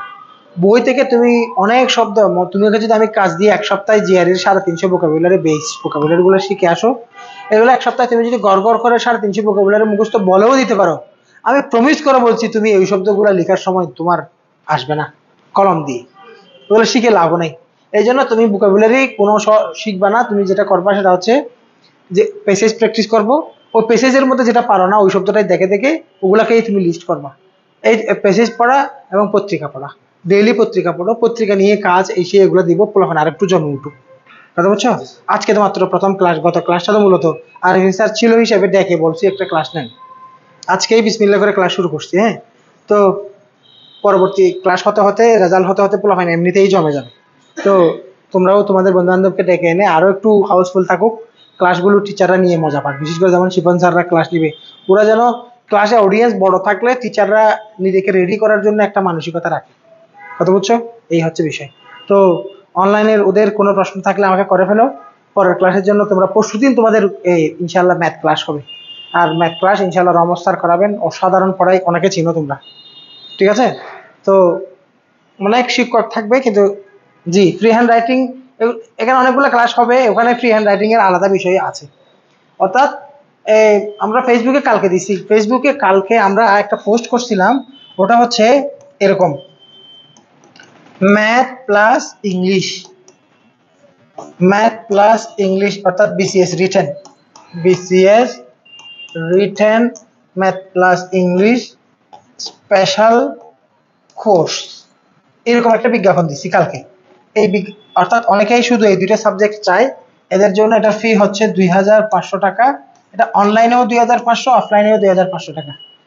এই এই বিজ্ঞাপনের নিচে ইংলিশে 25টা ক্লাস হবে, 25টা ক্লাসে কোন লেকচারে কি পড়ানো হবে তার ডিটেইলটা দেওয়া আছে। ফেসবুকে একবার দেখে নিতে পারেন, বিসিএস হেল্পলাইন পেজে, বিসিএস হেল্পলাইন পেজে একবার ভিজিট করলেই পেয়ে যাবেন কালকের পোস্ট। হ্যাঁ, তো ওখানে 25টা ক্লাস যেটা যেটা আমি নিজেই জিনিসটা মডারেট করছি, এটা হচ্ছে বলতো আগে 34টা ক্লাস ছিল, শুধু ইংলিশের একটা রাইটিং কোর্স করাতাম আগে এক সময় আমি। ওই এরকম করে এগুলা ওই 34টা ক্লাসকে আমি কোনো টপিক, কোনো একটা টপিকও বাদ না দিয়ে 25টা ক্লাসের মধ্যে নিয়ে আসছি। এখানে ফ্রি হ্যান্ড রাইটিং এর অনেক সবকিছু বিষয় চলে আসছে, কথা বলছো। এবং এখানে বিষয়টা এমনভাবে চিন্তা করছি, একটা স্টুডেন্ট যখন বিসিএস রিটেন দিবে, বিসিএস রিটেনের যেন আগে রিটেনের জায়গাটা সিলেবাসটা যেন আগে ক্লিয়ার হয়, পাশাপাশি ফোকাস রাইটিং এর জায়গাটা যেন ক্লিয়ার হয়। অর্থাৎ যেগুলো আগে পরীক্ষায় লাগবে ওই জিনিসগুলো থাকবে, তারপরে অর্নামেন্টাল বিষয়গুলো থাকবে। এই জন্য এক্সট্রা 2-1টা ক্লাস আছে 25টার বাইরে, এক্সট্রা হিসেবেও কয়েকটা পার্ট রাখছি, ওখান থেকে দেখে নিতে পারেন। তো এই ম্যাথ প্লাস ইংলিশ, এই যে কোর্সের কথা বলছি, এই কোর্স কিন্তু আলাদা করে ওদের বেশি ক্লাস হবে ওরকম না। আমাদের বিসিএস রিটেন যে আপনারা কোর্সে জয়েন করেছেন, এই কোর্সের ক্লাসগুলো তারা করবে। শুধু ম্যাথ এবং ইংলিশের এই ক্লাসগুলো করার জন্য এক্সট্রা যদি ভর্তি হতে চাই তাহলে 2,500 টাকা, অনলাইনেও অফলাইনে একই ফি। আর এমনিতে ফুল কোর্সের ব্যাপারটা তো ডিফারেন্ট।